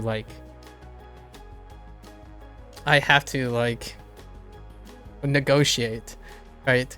Not anymore though. Not anymore. If I really try. I feel like the nice thing about Chinese or Mandarin or Cantonese is the answer is in there somewhere already. So you just have to mimic it. Right? So most of my life, it's not really about being unable to produce the sound. It's more about I need an example and then I'll copy it. And then when I copy it, it'll be fine. Like, 如果我听的中文 like 听的中文 我不要很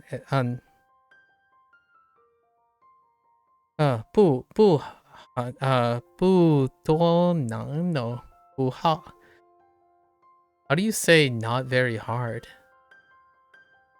不太难 right 不太难说中文 right 不太难说中文 but I would need to prime my ears most of the time back in the day, and then now I'm trying to prime myself to say things as opposed to needing a primer. So if I sit around and having meals with my family, I've heard enough Mandarin that I would reply back in Mandarin, but it would still be like a little bit of a practice, like warming up situation. You definitely do that when you're with your mom back then when they speak in Chinese, you're just speaking English. Yeah, the ABC. The ABC experience. The beautiful ABC experience.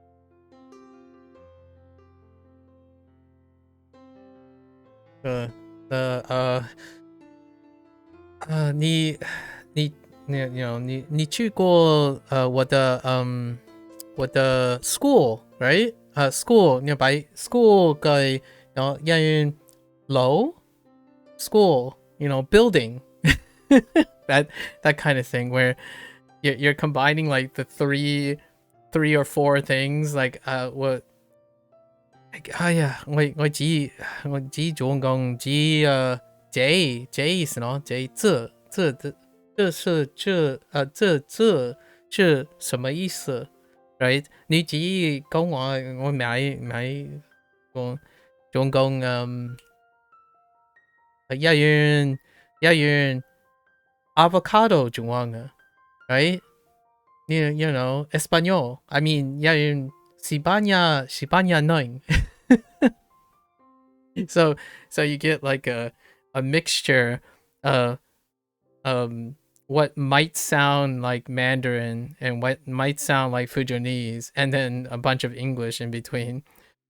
And sure enough, my parents understand what I'm saying because they're used to hearing the mix of stuff. Because in Fujianese, a bunch of words got adopted, like easy and busy. Easy and busy are adopted words. So, 你 busy ma? You probably can guess what that means. 你 busy ma? What would they say in Mandarin? 你是忙不忙? Yeah, 你是忙不忙? Like, are you busy?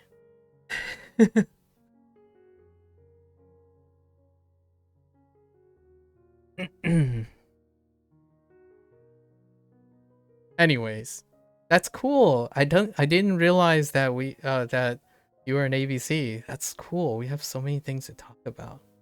Which by default it also makes, or not really by default, but my sister is Navy.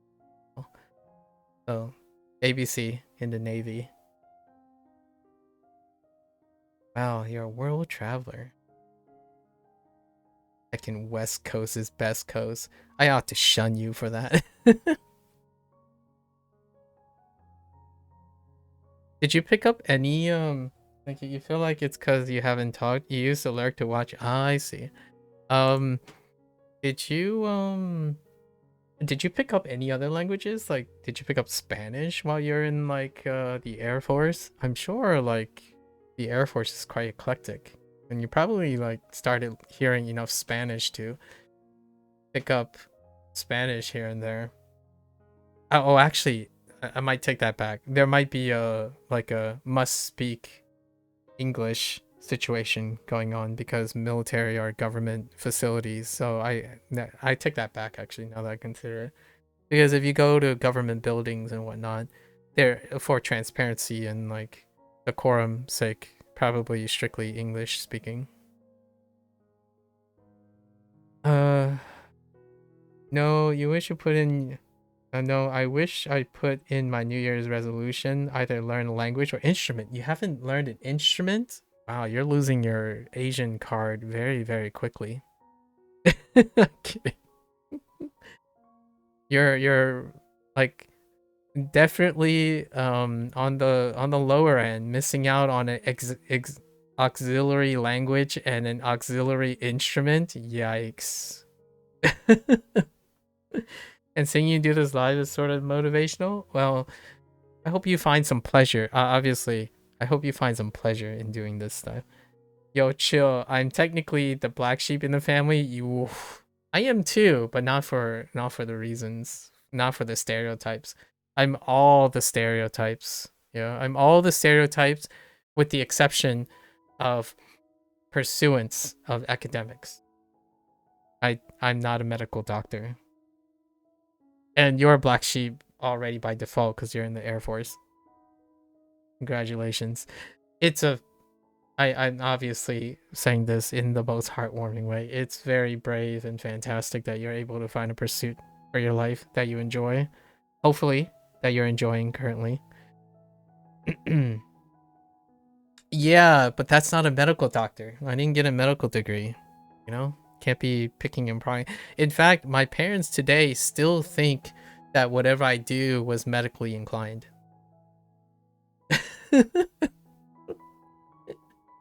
Like, it's very hard to tell my parents that there are people in the world who likes to learn things and discover things for the sake of learning and discovering things, but not for the sake of pragmatic uses. You know, Chinese, right? Chinese philosophy, very philosophically pragmatic. So, being a academic scientist, or was pursuing in career in academia, it's very, very difficult to explain. Like, why are you doing this? And I'm like, well, because it's interesting, not because it will change the world, perhaps, right? That kind of thing. Interesting.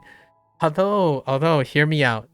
I think if this was a competition, which we're gonna make it into a funny competition now, I have 2 instruments, so you gotta get on the train. You gotta elevate your ABC card here.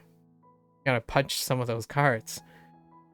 Oh, which by the way, since you're in the Air Force, martial arts? You gotta at least tick the martial arts, right? Some form of self-defense. Come on, turtle. I did taekwondo, but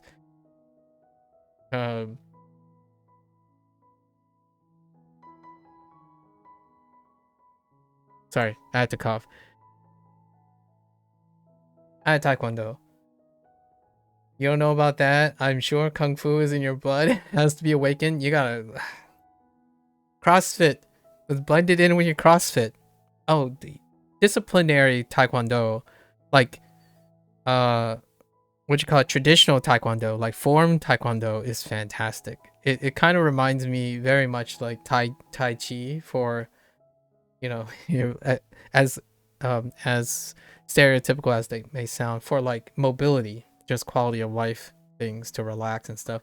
Heck, I would even qualify yoga. If you do extreme yoga, hats off to you. You get that punch to awaken your kung fu status. There's got to be some sort of kickboxing in your CrossFit program. Come on, in CrossFit gym, there's got to be a kickboxing program. Like, what I mean is boxercise program. I think that's qualifies too. You gotta boxercise yourself. You know, put in some pumps, some burpees, some handstands. You gotta throw in some in CrossFit. Thanks. I always thought about that, so you might look into it as well. But also, you've gotten guns. You've gotten guns now, since East Coast is more lenient than California. You know? Oh, nice. Obviously, jokes aside, it's the things that you share. There's quite a lot of opportunities you can like encourage people or encourage each other to seek things. Taekwondo is what you are looking into now, thanks, because I do want self-defense. Yep, I think Taekwondo is very it can get you above average, right? In terms of forms of self-defense. And self-defense Taekwondo is not necessarily what you see online and whatnot, but it certainly will be very, very when you do it, or like get a chance for the instructor, it does produce a lot of competence in self-defense situations, like disarming someone and whatnot. It's not like the stuff you see like Olympic Taekwondo or something. It's about disarming, leaving, breaking your falls, you know, getting out of locks and whatnot. And then you do some kicking, obviously, kicking and whatnot. But there's also the quality of life of mobility. I enjoyed doing forms. It's kind of like watching your beam kung fu movie where they like do their traditional forms and they're all in line and next to each other, and you know, you're getting that mind body awareness. There's something fantastic about I CrossFit is similar in that nature in a way, which combines a bit of calisthenics with weights, right?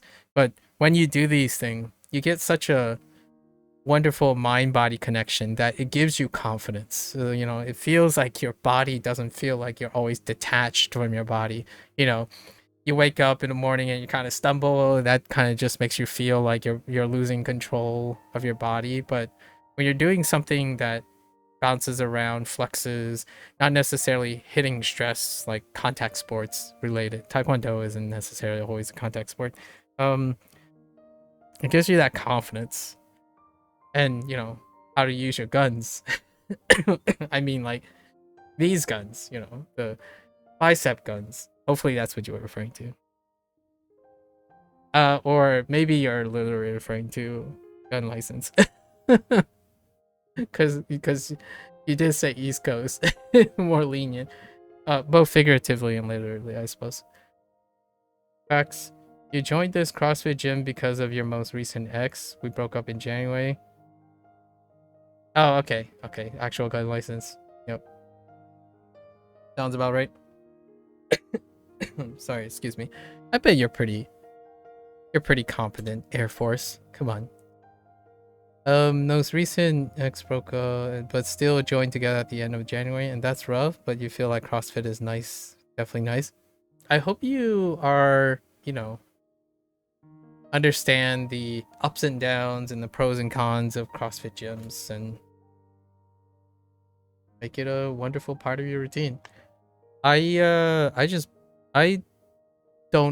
longer do Taekwondo. Like Taekwondo was for a while ago. Now I run, do some sparing calisthenics.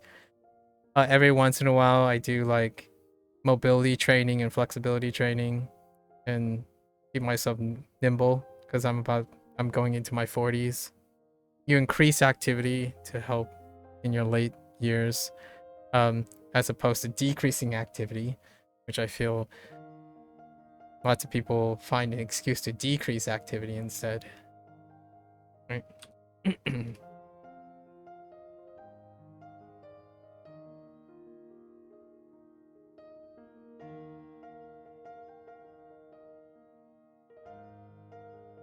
Sorry, yeah, it's a cough. Can you tell me my thoughts? My thoughts on the pros and cons? You just like it because you feel like your body hasn't hurt and helps with so much movement? It does. But man, you didn't expect to be up this late hearing your stories? Oh, yeah, what time is it for you? Oh, what time is it for me? Oh, hopefully you're not losing too much. My thoughts, pros and cons? I think, oh, we're in the same time. Nice. Okay. Hopefully you don't have too much of an early day tomorrow. It is in the middle of the week. I imagine you have something to do. The pros and cons. There are lots of pros to remaining active in general. If you are, you know, like I'm gonna make some safe statements because these aren't professional advice or anything. You know, just my thoughts. The pro is, period. You move around. Now the con. Oh, okay. I'm gonna be a little bit of a jerk here. The pro and the con is the same thing. So, pro, you move around a lot. A lot. Now, the con is that if there's any form of large community that has withstand the test of time, CrossFit is the newest, right? Relatively speaking, CrossFit is technically the newest and trendiest of them. Now, the con about something that is new and trendy is that your mileage may vary, right? Much like a lot of new things. So going to a traditional weightlifting like a weightlifting or bodybuilding gym or going to a calisthenic gym, those have longer periods of maturation. So the consistency in information across the board has become more consistent. In a CrossFit, in my opinion, my thoughts is that make sure that you understand your body, your rest periods, and how far you're willing to push yourself, because CrossFit is still fairly, I would say, arguably fairly new, and it includes tons of experimental movements. It's the trendy thing to do, right? So some of those movements may lead to injury or unforeseen, extraneous push. But provided that you're an adult that has a lot of mind-body awareness and exercise proper like routines and health for recovery, I think most of the cons are largely involved in that con situation where this is an experimental movement. So understanding where the combination of those experimental movements involve, you can decompose them and do skill work to do them. I don't weight lift, so I'm not like a traditional weight lifter. But traditional weights are the pros of traditional weights is that they're incredibly well isolated movements. So when it comes to potential of injury, it's really low outside of like strain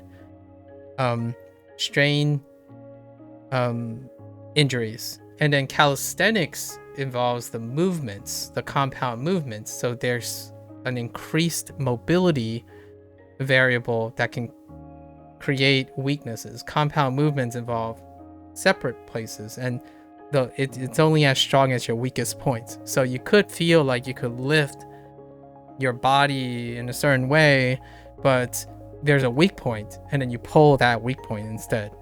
CrossFit combines the high movement and mobility requirements with the weight training, right?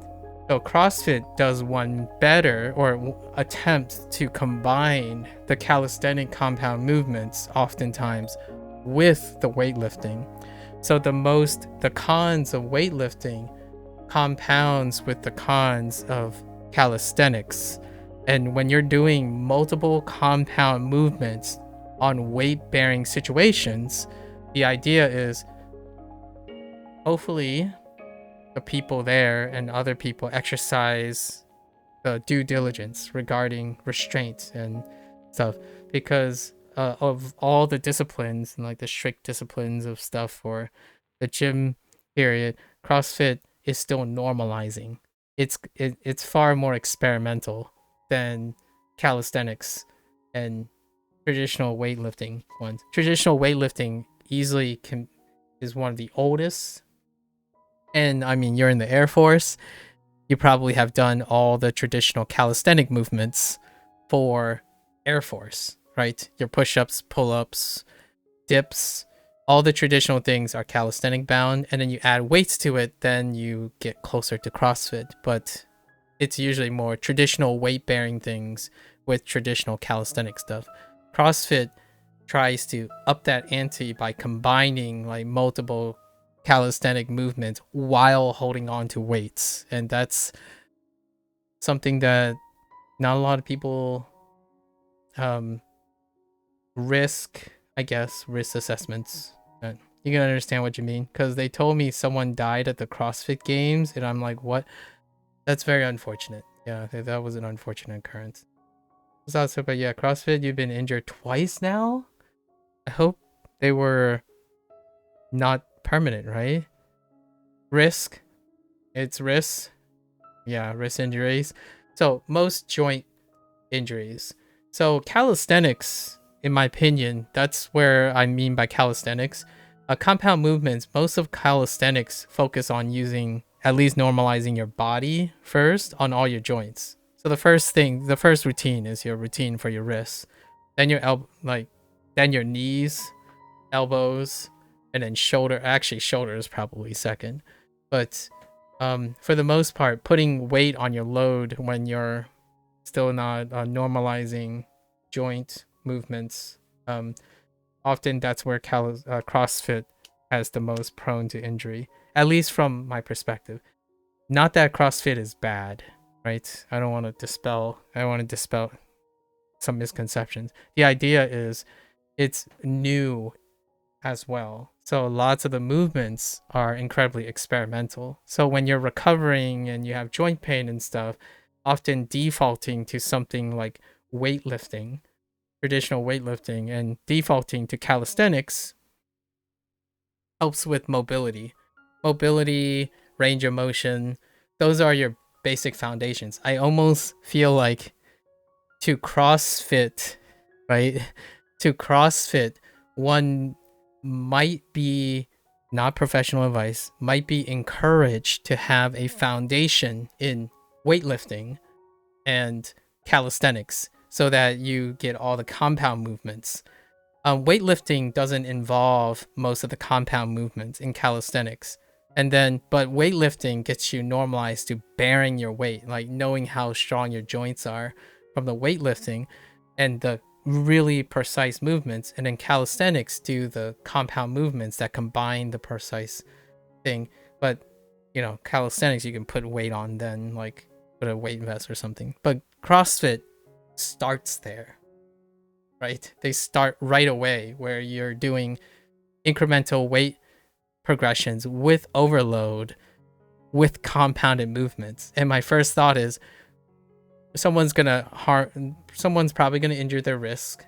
Wrist is one of the weakest, and then shoulder, and then it will be your knee, and then probably your elbow, possibly your ankles, one of your ankles, and your groin, probably your groin. for a man, I would say those are probably in that order are the tendencies of what would happen when you do not have foundational calisthenic movements, and then you decide to do the movements and then continue putting weight on, because there's going to be a weak point, and the weakest points are probably your joints, not your big mass muscles like your biceps, your triceps, your quads, and your calves. Those are probably okay. Maybe not calves because people don't like leg day. I enjoy leg day. I'm a runner, but yeah. That's probably what my thoughts are on CrossFit. Be careful is what I'm saying. Just be careful. Have someone or have yourself be mindful of your rest periods. I get what you mean. You have to go lighter. They just go lighter and be safer, and it's cool to me. You have no ego. Yeah, ego training. Ego training is a dangerous thing. I don't think it's worth a lifetime of rehab and physical therapy for ego training of any sort. And doing these and like it from your coaches, I see. Yeah, both your wrist and shoulder pain or just hurting, but yeah, it's not bad. It's just not working those joints out as well. Yeah, so you got plenty of time to do other things. No cap, you nailed it. Your wrist and shoulders, then knee, that has gotten hurt. Oh boy. It's obviously humans haven't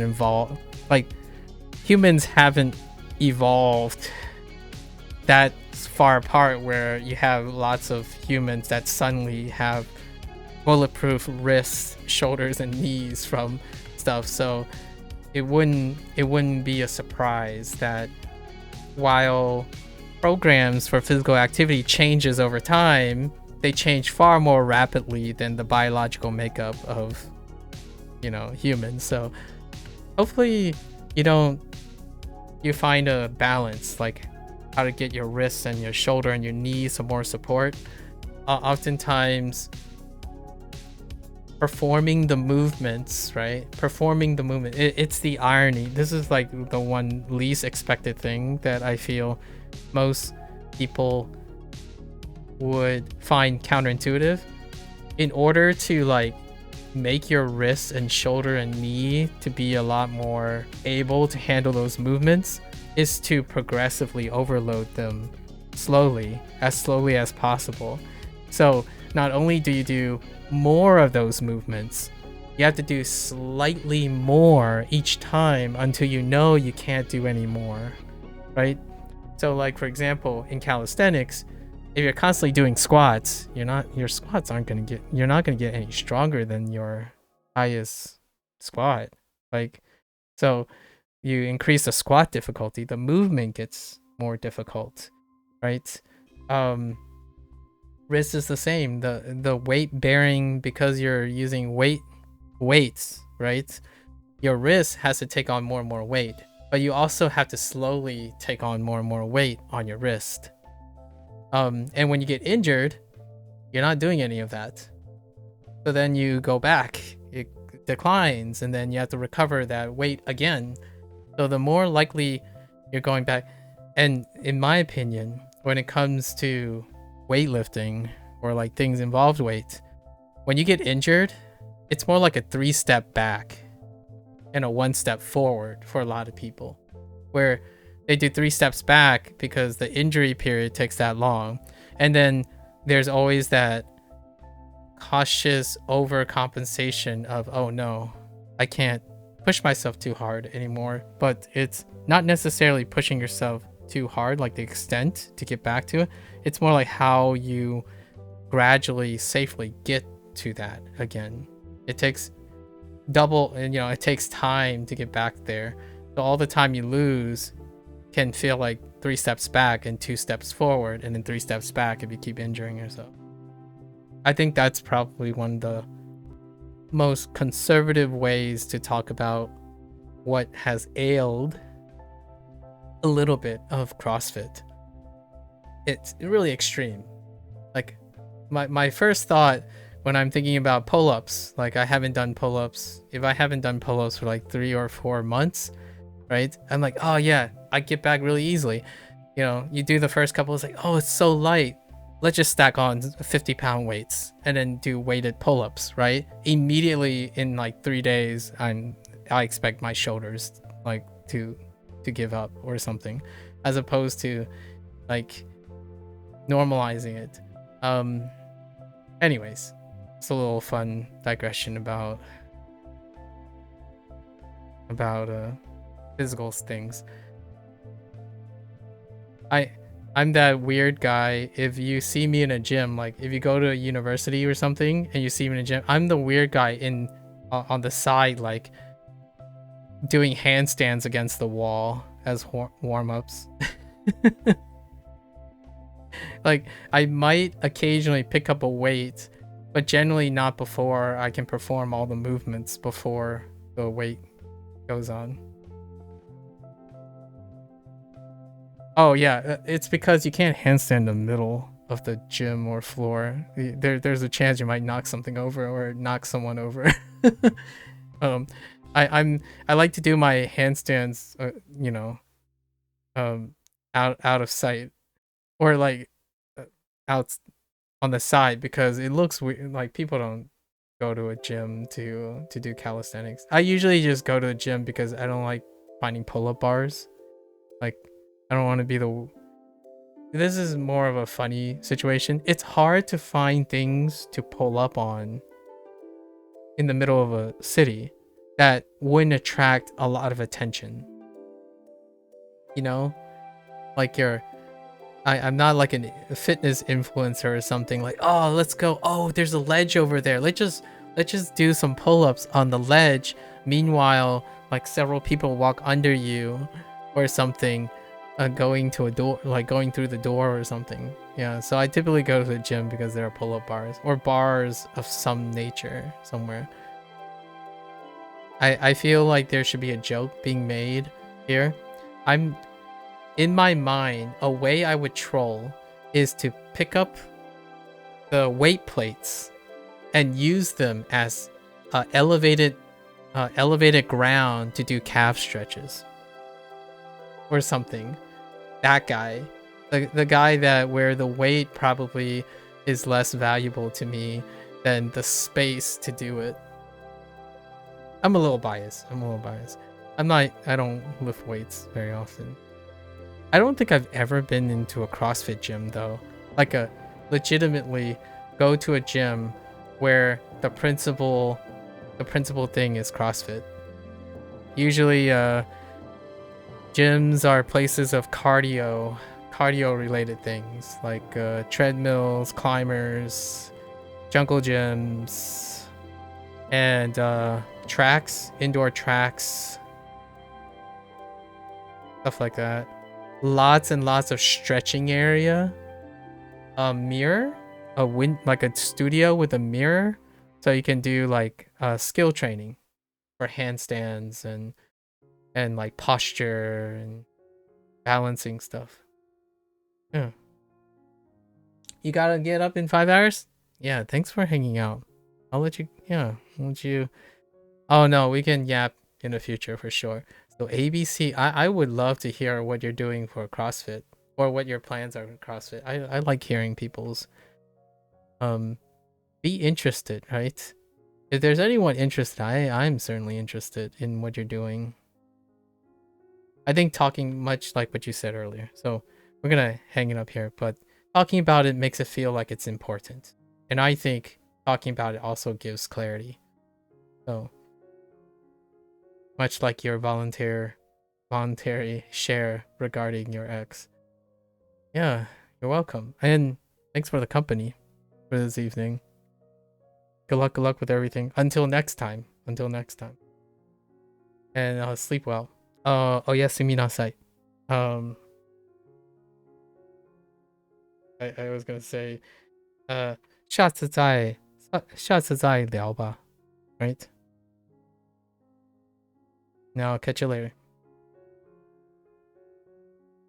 Yeah, you know where to find me.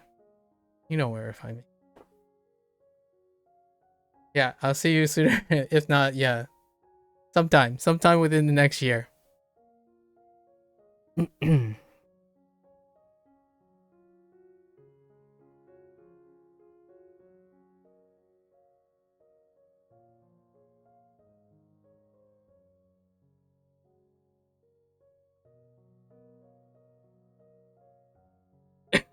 All right. Vamos. Where are we? Escribes. No,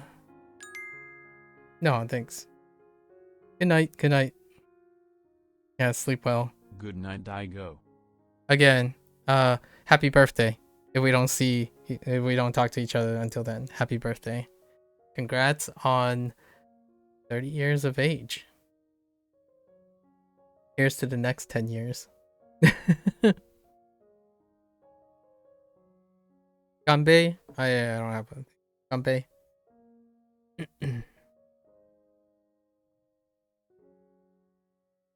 Okay. ¿Escribes en español? Okay. Escribes. Oh, drinking. Bebes.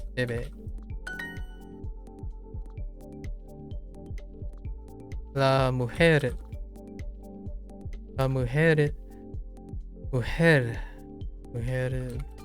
bebe agua. Bebo leche. Do they want? Nah. Okay. Estamos haciendo. Hey, see?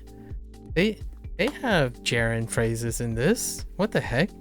Estamos haciendo la tarea de francés. Francés. I didn't get tarea yet for homework. Es muy difícil. No entendemos muchas palabras. What the heck? They suddenly decided there's an example for like multi and gerunding. No entendemos. I don't understand a lot of the words, or I don't know a lot of words. Entendemos. Yeah. Or we don't understand a lot of words. We didn't get we yet either. Yeah. Palabras. Palabras. Word. And then tarea. ¿Cuáles? And then it's just suddenly another interrogator we don't have. Jeez. ¿Cuáles es el problema de ellos? They just... Wait. Oh, that's interesting. We actually have to answer the question.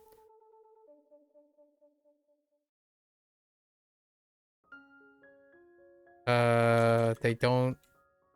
Am I supposed to, like, answer from their perspective, or... I guess I'm gonna say no entiende. No entienden muchas palabras. Does that work? Whoa. If this is coming like later down the road, this is cool. Open-ended questions. Like, you could say other things, but I just took this and conjugated. But you could say la tarea de francés es muy difícil, right? Or something like the French homework was hard, and it would still answer the question, ¿Cuál es el problema de ellos? What the heck? Why did it suddenly just get all crazy? And that was a personalized practice? What is going on? Señora Sánchez, ¿cómo está usted? Señora Sánchez, ¿cómo está usted? And now we're back to... La carne. Now we're back to basics. Una taza de café, por favor. Una taza de café, por favor. Una taza de café, por favor. Por favor. Carne o pescado. Carne o pescado. Una hamburguesa de carne, por favor. Con queso. It's just con queso. At the end. Una taza de café. Okay. Señora Sánchez, ¿cómo está usted? ¿Cómo está? Está. Estás. Está. Agreement. Conjugation Dos o agreement. tres. That last question was pretty advanced. Like, what I mean is advanced from the current unit, right? Perdón, ¿eh? Perdón, señor.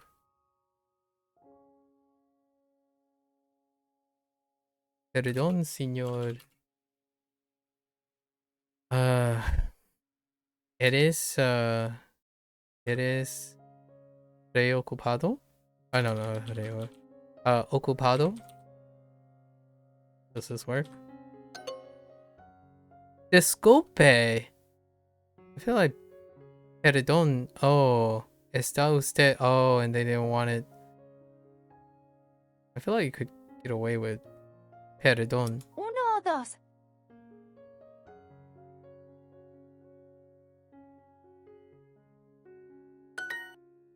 Fine. Fine. Un jugo de naranja. Un jugo de naranja. ¿Un jugo de naranja? Oh my gosh, that question.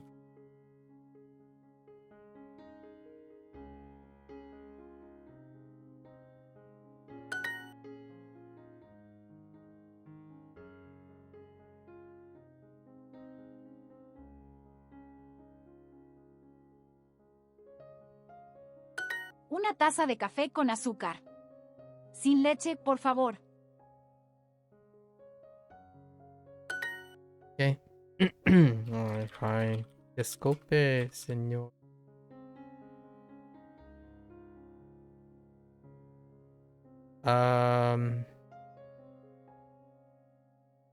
¿Está usted? Oh, ¿está usted ocupado? Oh, I double typed in. My bad. Okay. La señora Sánchez es mexicana. La señora Sánchez es mexicana. Una taza de café. Hasta mañana, señora Rivera. Hasta mañana. Ah. Hasta mañana, what? I'm gonna guess. Señora Perez. Perez. Hasta mañana, señora Rivera. Ah, heckin' Rivera. Wait. Rivera. Una taza de café. Buenas tardes. ¿Cómo está usted? Okay. Buenas tardes. ¿Cómo está usted?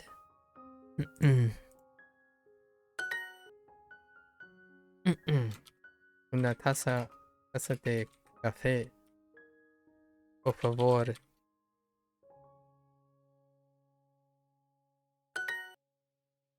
¿Cómo está usted, señor?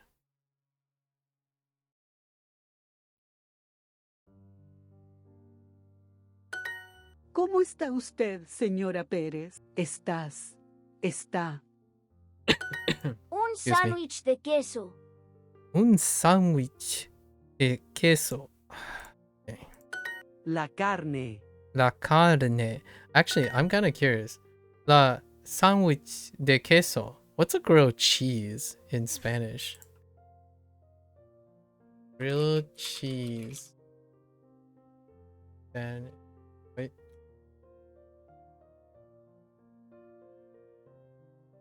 Queso asado. Oh, that makes so much sense. Queso asado. I'm like, a sandwich with cheese. Is that like a grilled cheese? No. Yeah, queso asado makes sense. Grilled cheese. Ella come una manzana. Manzana. Yo bebo un jugo de naranja. Jugo.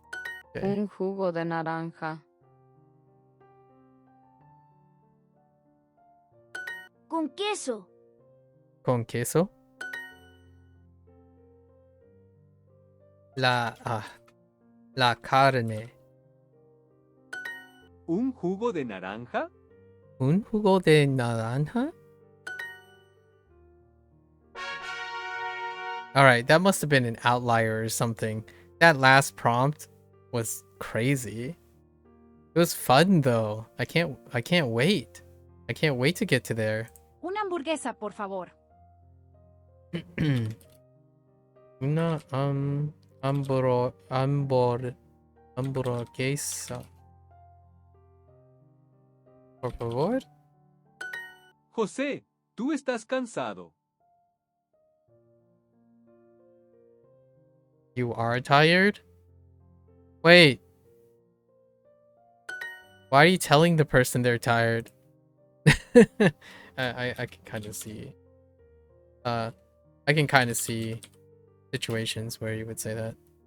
Quiero pagar.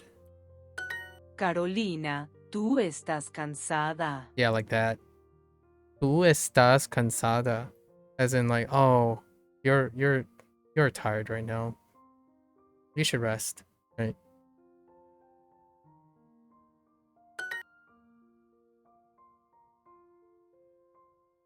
I don't think I need el here. Señor Albert. I don't. It makes me. I so want to put an O. Alberto, as opposed to Albert. How are you? ¿Cómo estás? No. ¿Cómo está usted? ¿Cómo está usted?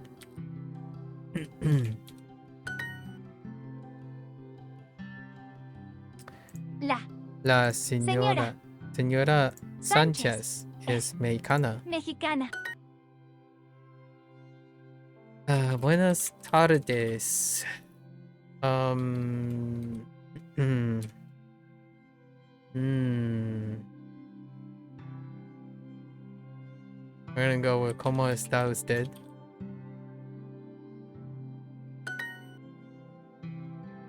No. No estoy bien. Es bien. Ah. Estoy. Wait. Yeah.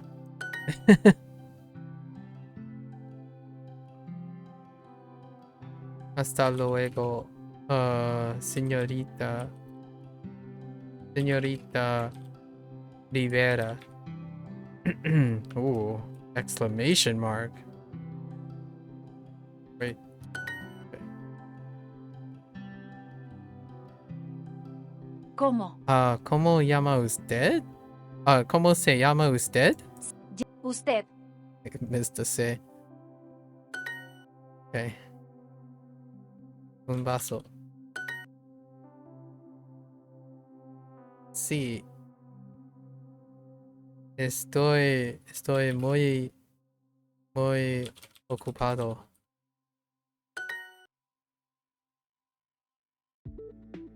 Hola.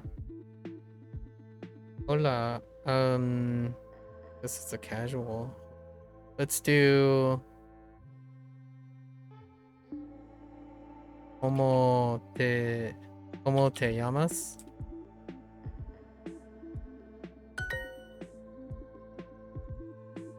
Hola. Buenas tardes.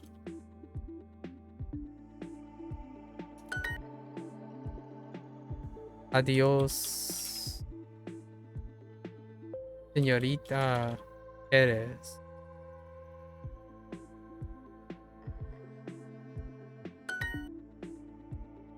Juan.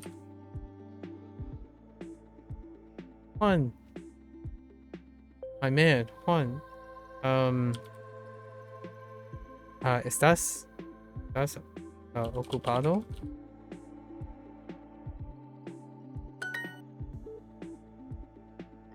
Una mesa para dos personas.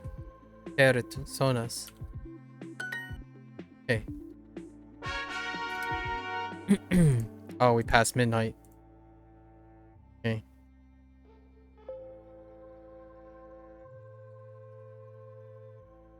All right, our podcast. 0 books. Okay. Lucy. I feel like this is a Lucy. There we go. Welcome back to Lucy is Listening, where I uncover hidden messages in everyday conversations. Before we listen in, here are some words you should know. Arquitectura. Arquitectura is 0. Biblioteca. Biblioteca. Demo. I'm just kidding. Pero. I'm your host, Lucy, and today we're listening to a strange back and forth at the library. Disculpe, una pregunta. ¿Tiene libros de computadoras? ¿Tiene libros de computadoras? Esta biblioteca tiene 2 libros de computadoras. ¿2? ¿No tiene más? No, pero la biblioteca tiene libros de español. ¿Necesitas un libro de español? No, gracias. Yo aprendo francés.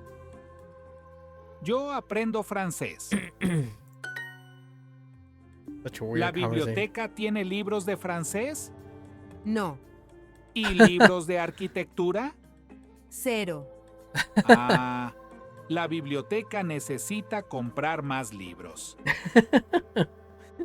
We practically have no books at all. Okay. 2 computer books, but 0 on architecture? Definitely not your everyday library.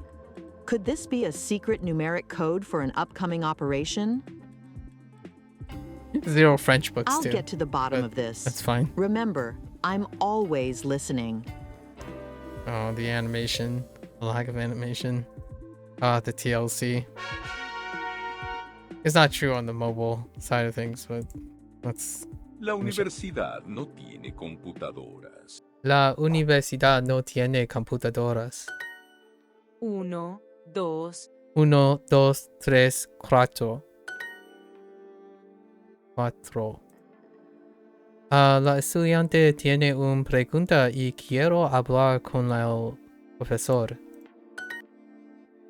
Bruno, what are you doing? Nobody talks about Bruno, by the way. Bruno, Bruno trabaja en 2 bibliotecas.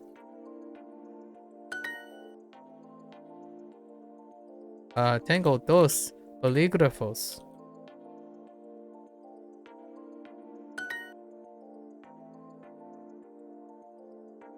Ella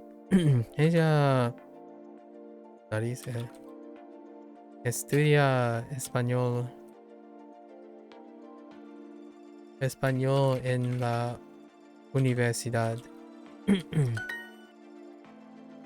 Juan tiene un libro de español y 3 libros de inglés. La biblioteca necesitas. Wait. Oh, don't get my English confused with my Spanish. Necesita comprar 4 libros. Ooh, my tongue is getting a little bit more looser over the last 2 weeks. Mi hermano tiene una computadora y yo tengo 2 computadoras. 2. Oh, whoops. I clicked on wrong order and I read the wrong order. Tengo 0. Tengo 0 en inglés. Inglés. Un 0. Oh yeah, un 0. Yo tengo 2 libros de inglés y un libro de francés. La biblioteca necesita comprar más computadoras. Sofía tiene 2 bolígrafos. Hans tiene un bolígrafo. Bolígrafo. Señor, yo tengo una pregunta. Señor. What? Señor, yo tengo una pregunta. Oh. Yo tengo una pregunta. La escuela tiene una biblioteca y la universidad tiene 3 bibliotecas. 3. And then 2. Una. Almost there. Tengo 5 libros. Tengo 5 libros. Este libro es divertido. Este libro es muy divertido. Is that what you said? Oh, no muy. Oh, I thought you said Juan very tiene 8 libros. I wasn't listening. Is it Juan? Juan tiene 5 libros. No, it's not 5. Oh, 8. I wasn't paying attention.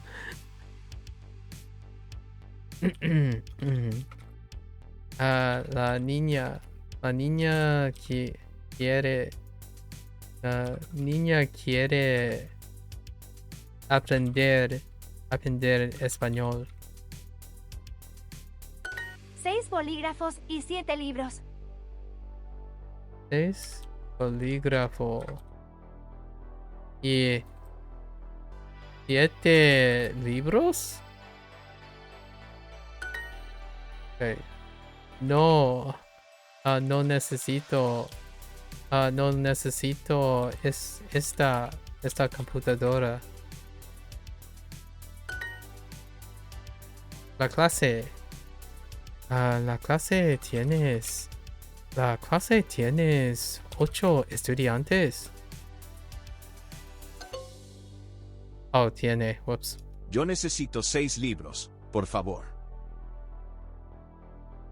Yo necesito 3 libros. Por favor. Hey, no way. Yo necesito 6 libros, por favor. 6.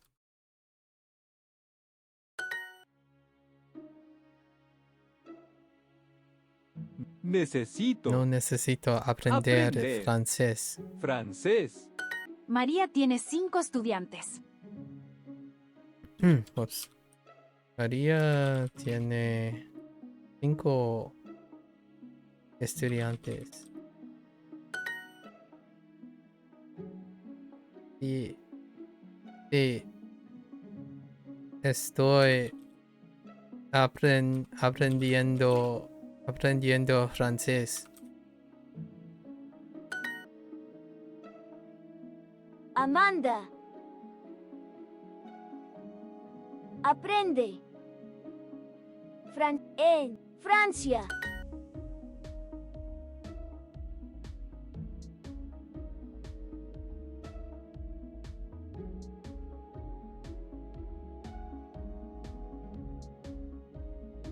Estás aprendiendo francés en la universidad. Perdón, yo tengo 2 preguntas. No tengo 2 preguntas. Ella tiene 8 clases. Este libro es divertido.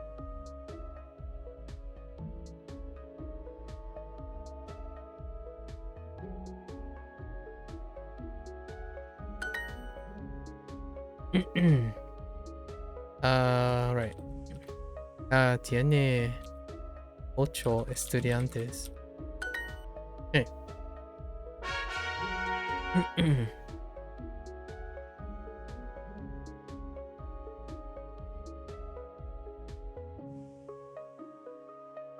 Dos, uno, cero.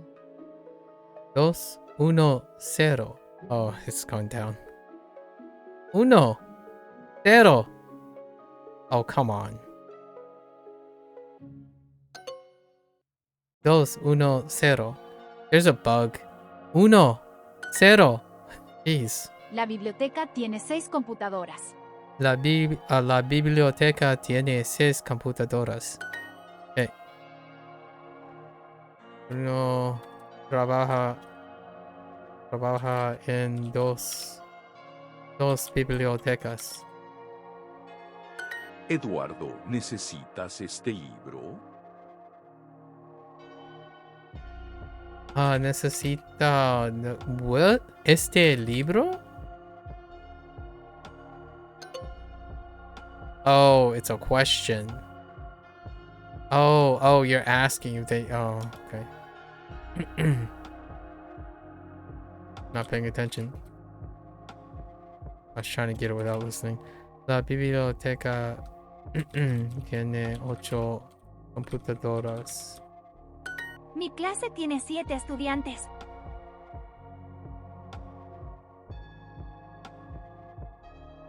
Though. Mi clase tiene 7 estudiantes. Oh.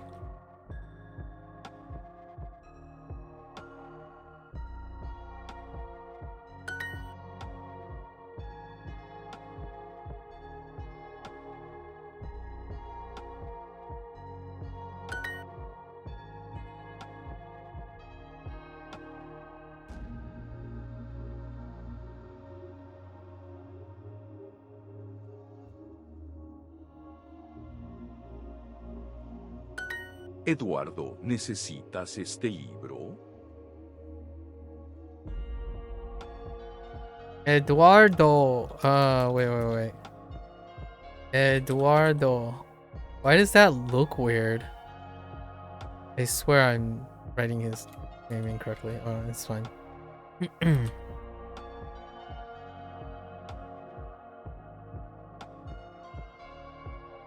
Say necesitas. Necesitas este libro.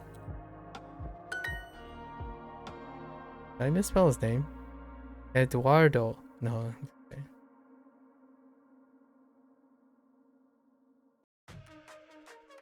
Quiero 5 bolígrafos, por favor.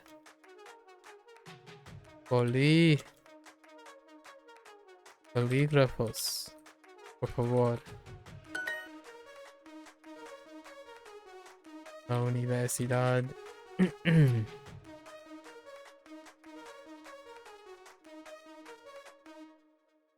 Es mi favorita.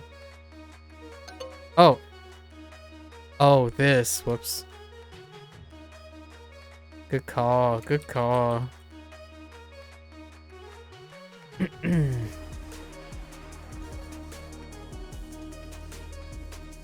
No aprende. Okay.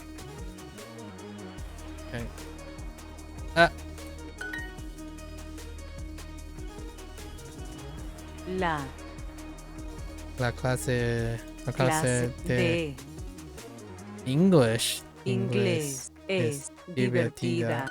Okay. La universidad necesito comprar computadoras.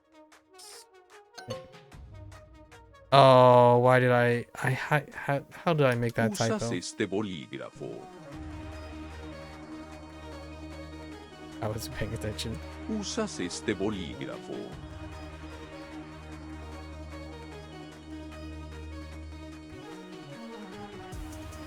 ¿Usas este bolígrafo?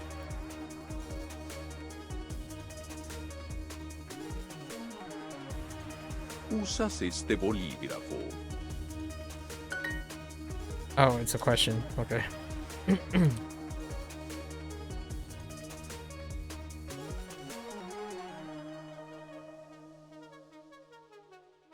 Clases hoy. Eduardo.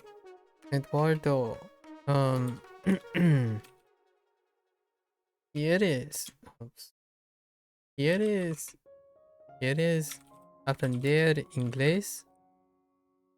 Rip.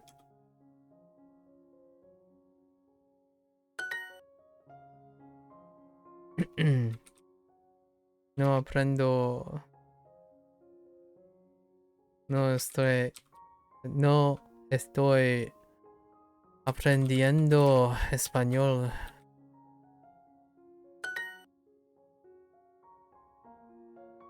Esta universidad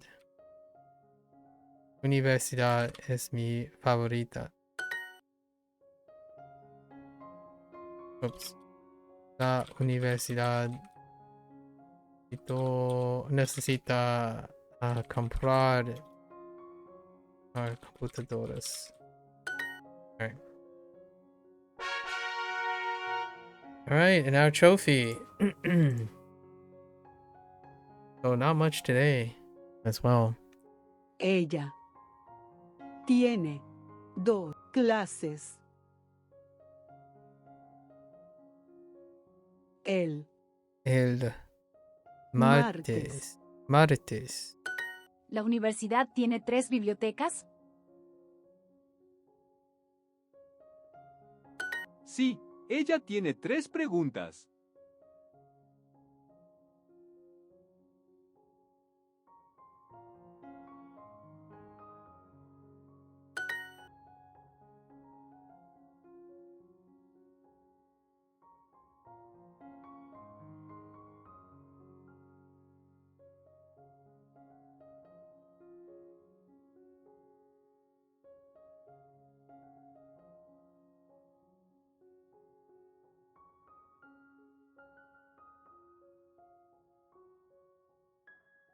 I keep missing. 4, 5, 6 y 7. Where the heck's my 4, 5, 5, 6 6 y y 7. 7.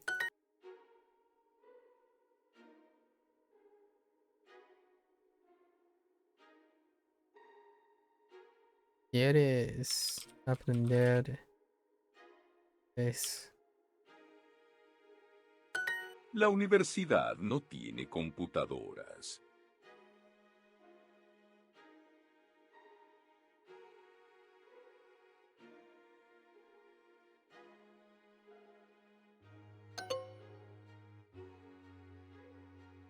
Oh, whoops. I meant to write las.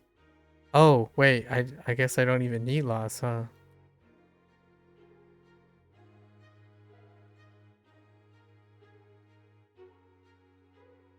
Sí, él aprende español.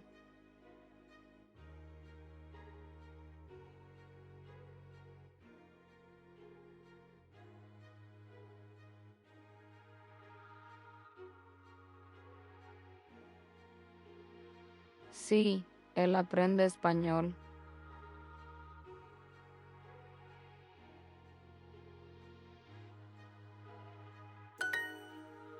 Okay.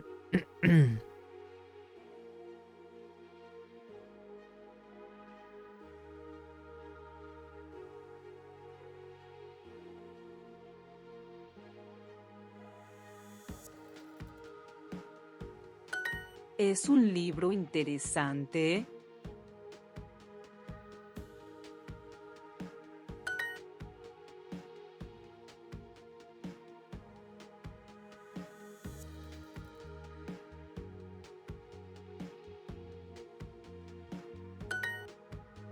Okay.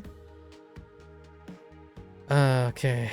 La de la clase de inglés inglés es es divertida. divertida. Okay. Rafael tiene 2 piromes. Ana. Ana. La biblioteca tiene. I wonder. Peces. Oh, it's just pese. Oh, it's La plural universidad no even. tiene computadoras. It's plural and singular. Interesting. La universidad no tiene computadoras.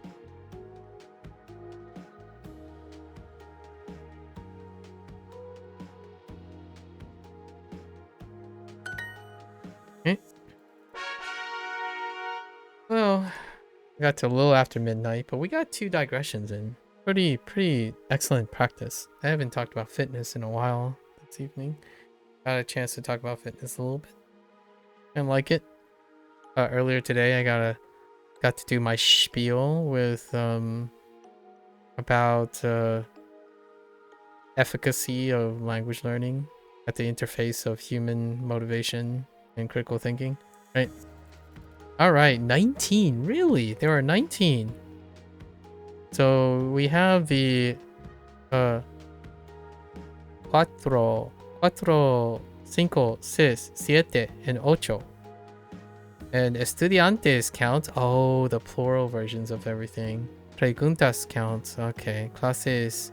So all the plural versions. 5. Aprendes. Aprender.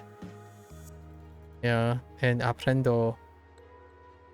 Está. Yeah, está en the este.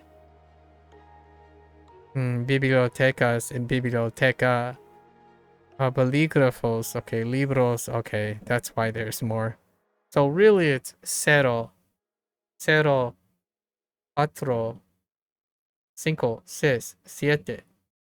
And then plural versions of random things dealing with the library. So we have, or school, I guess, and college. So estudiantes, libros, computadoras, computadoras preguntas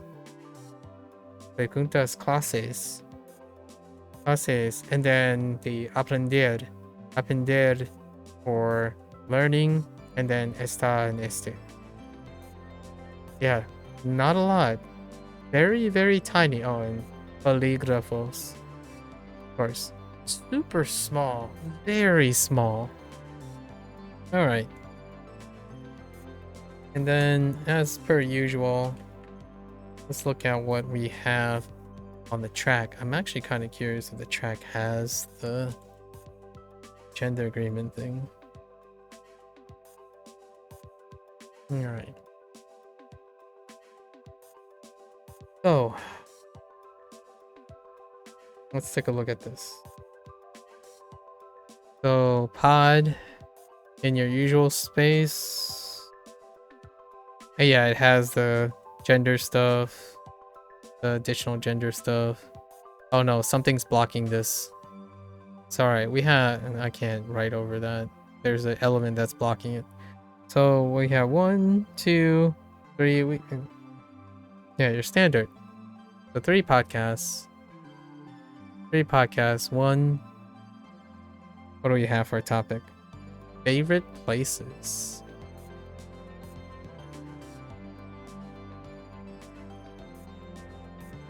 That feels like hey Lily, I don't care, or a Falstaff, interesting. Humans like to... No, it's probably Lily, or I don't care. Favorite places? Oh, that's good. Language lessons. Language lessons. That is a total, like, Lynn, ugh, that sounds exhausting. And then we have secret study group. That's Lucy. You know, I still haven't got a Vikram one yet. That's totally Lucy. Conspiracy abode. Zadi's test. Well, that's a giveaway. So we have one adventure. Zadi's test. That makes sense. With all the vocabulary. So the vocabulary is really slowing down, right? Super slowing down. They're covering all their bases. So I kind of see how long this is going to be. Maybe once they backtrack and cover all the basic grammar stuff, because that's what they're covering right now. They just introduced plurals. Still have to introduce we, y'all, and them, right? We, y'all, they, right? We, y'all, they. So that means there's going to be another unit that goes back through all of the things we've learned. But now it's we, y'all, and they. And ustedes, and probably ustedes as well. So, looking forward to that. Not too bad. Today is pretty chill. Got 2 really interesting discussions in. I've been practicing for a little bit for our review. So, alright folks, that's a wrap. Alright, if you're gonna watch this later, muchas gracias, right? Thank you very much. Always appreciate it. Always feel free to follow along. Give me your hot takes, I suppose. And I'm always here to make a commentary or a contrarian or neutralization discussion about hot takes and oversimplification and generalization. It's kind of my thing. Honestly, it leads to a lot of fun discussions and opportunities to share about things. And occasionally, you know, you meet the 1 or 2 people who are curious about my thoughts, and it can lead to some interesting conversations too. And I love when people share. It's part of the whole deal that I like to promote. I like to think in another 10 or so years, when I turn 50, or close to when I turn 50, I like to think that I will be able to expound upon it in multiple languages. And maybe the internet will be a little bit different in another 10 years, where there's an incentive for smaller but more intimate discussions, right? Nowadays, internet brings a lot of people together. A lot of people make each individual person seem like they need to act incredibly efficient and or distant or convenient and or automated in order to hang with all the information online. But honestly, I do feel like there's going to be a future where the internet draws back, walks a little bit back, since it's like one of the main avenues of human interaction these days, to embrace a more intellectually inclined, a little bit more intimate and moderated conversation. Unfortunately, in the way things are handling now, those who offer incentives and those who build businesses and stuff, it's about volume. The fastest volume. Efficiency does not mean quality, in my opinion. Efficiency is often at the sacrifice of quality, as well as the sacrifice of intimacy. So it's funny how people think that it's very ironic that people desire more details and nuances while at the same time continue to be complicit in behavioral practices that would make them less and less intimate. As in, they want to be taken more seriously. One wants to be seen as more competent or qualified. One desires more trust and more friends and interactions, yet participate and complicitly promote behavior and discussions and generalizations that otherwise would go against doing that in the first place, right? If you're not willing to qualify your statements and overgeneralize other people's experiences, generally speaking, then it would be an impasse, a lack of empathy and a lack of emotional intelligence. It's not a place of malicious and intentional behavior, it's more of a normalizing behavior, right? One does not fault another person for doing something they are normalized by a system and by society. If it's very normal to tell people pleasantries or empty comments or overgeneralization, then it's normal. So one thing I would love to change or see in the future is that the internet is not a barren place filled with superficial connections. It's not a place where people can find help or just companionship. Maybe some affirmation along the way. That's meaningful affirmation, in my opinion. And yes, I'm being a little biased here. When I mean meaningful affirmation, I mean something that extends longer than a simple objective number, right? I think reducing humans to simple objective numbers is the same way humans find patterns and generalizations in order to circumvent the need or effort to talk about something. Like, in what way does this make you feel like this game is like this game, right?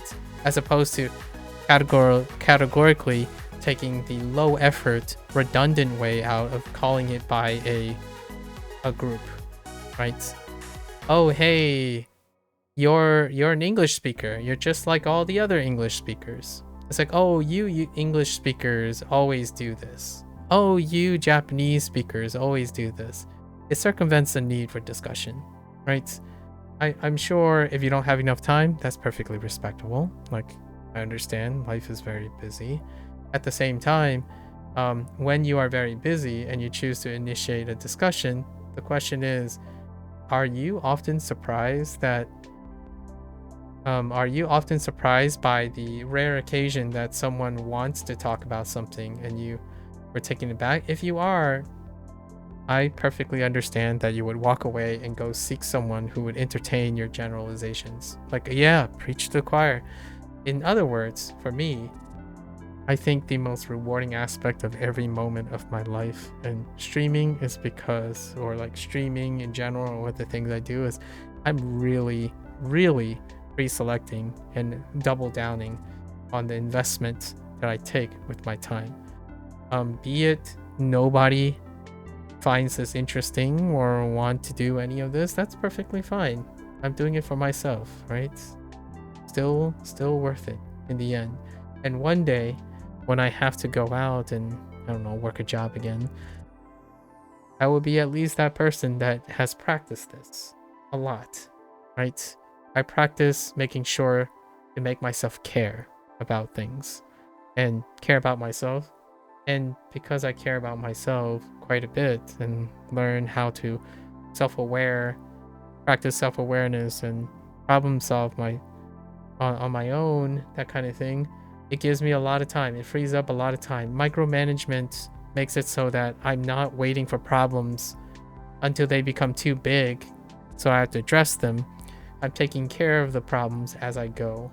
So it's little efforts here and there through the day, which then liberates a lot of extra time to engage in other people's daily lives. Of course, that is not to say that I expect other people to do the same, right? I think the internet is filled with the hustle culture. So if you're not hustling along and you want to enter a discussion with me, then yeah, I'll entertain you for as long as you want, until you decide not for you. So today's discussion really do be starting like that, but whether it was important or meaningful to anybody who was listening, or any of you who are going to watch this later, that's bonus, and I totally appreciate it. Obviously, it's no trivial matter for those who are interested, but I truly do believe in another 10 years, I think it's going to be a bit of a mix. Who knows? I mean, I'm not even sure if I'd be streaming on Twitch or on YouTube anymore by that matter, because there could be another platform that says, hey, we're going to incentivize how the nature of discussion, or the nature of higher selected gated discussions, or maybe even hire people to do these things, because I often envision myself streaming is like what can I say? I feel like I could imagine myself if the internet and streaming wasn't a thing, right? I would draw a sign. I would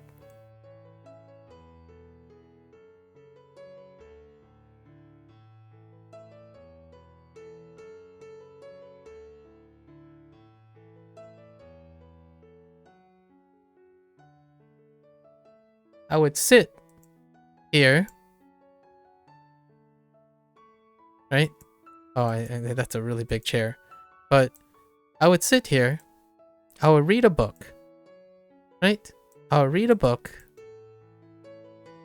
maybe look at my laptop or something, right? Kind of like in a college setting, right?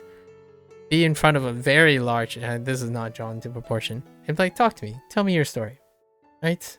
That's kind of how I envision sometimes the future of internet. It'd be a little mix between the two, because I think if there's anything that can push back, in my opinion, push back on the aggressive nature of the combination of the perfect storm of trying to remove human interaction away from everything as much as possible, I believe that is maybe ironically, or maybe counterintuitively to a lot of people, also possibly the solution, or something that mitigates the current excessive hyperpolarized behavior online, almost concerning hyperpolarized behavior online, the lack of intimacy,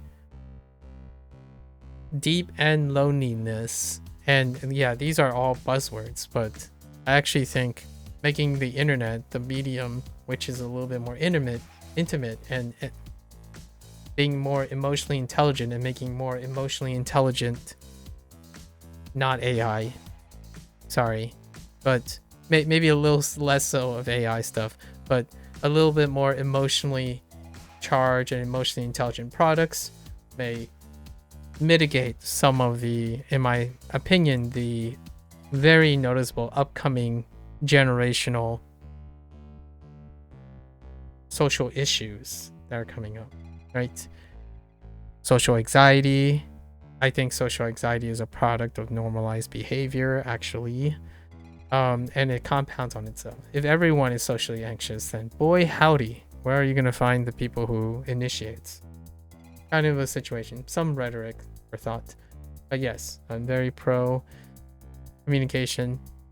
I could be completely wrong in which this direction is going, of course. These are all conjecture. But I like to think that in 10 years, there's going to be some normalization. And we'll revisit these videos, hopefully, another 10 years. Hopefully, I'm still alive by then, right?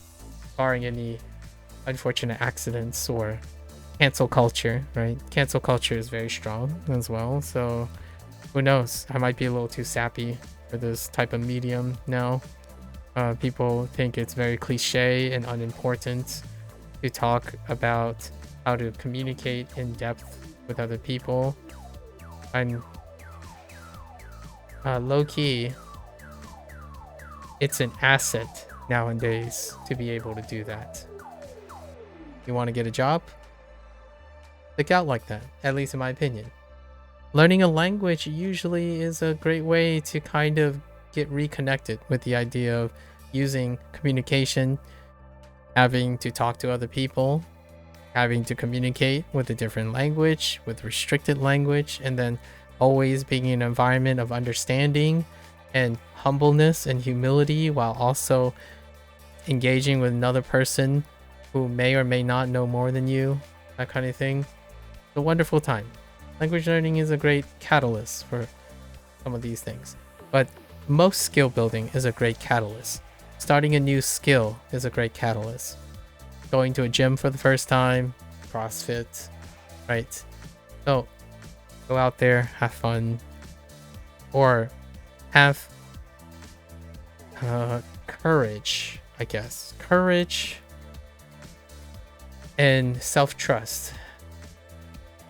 Humans learn and are very emergent from experiences. Being very knowledgeable is wonderful, but being very experienced is irreplaceable, in my opinion. And with that said, until next time, folks, stay safe. Hasta luego, right? Stay safe, stay healthy. Good luck with everything. I'll catch you guys on the next one. Adios.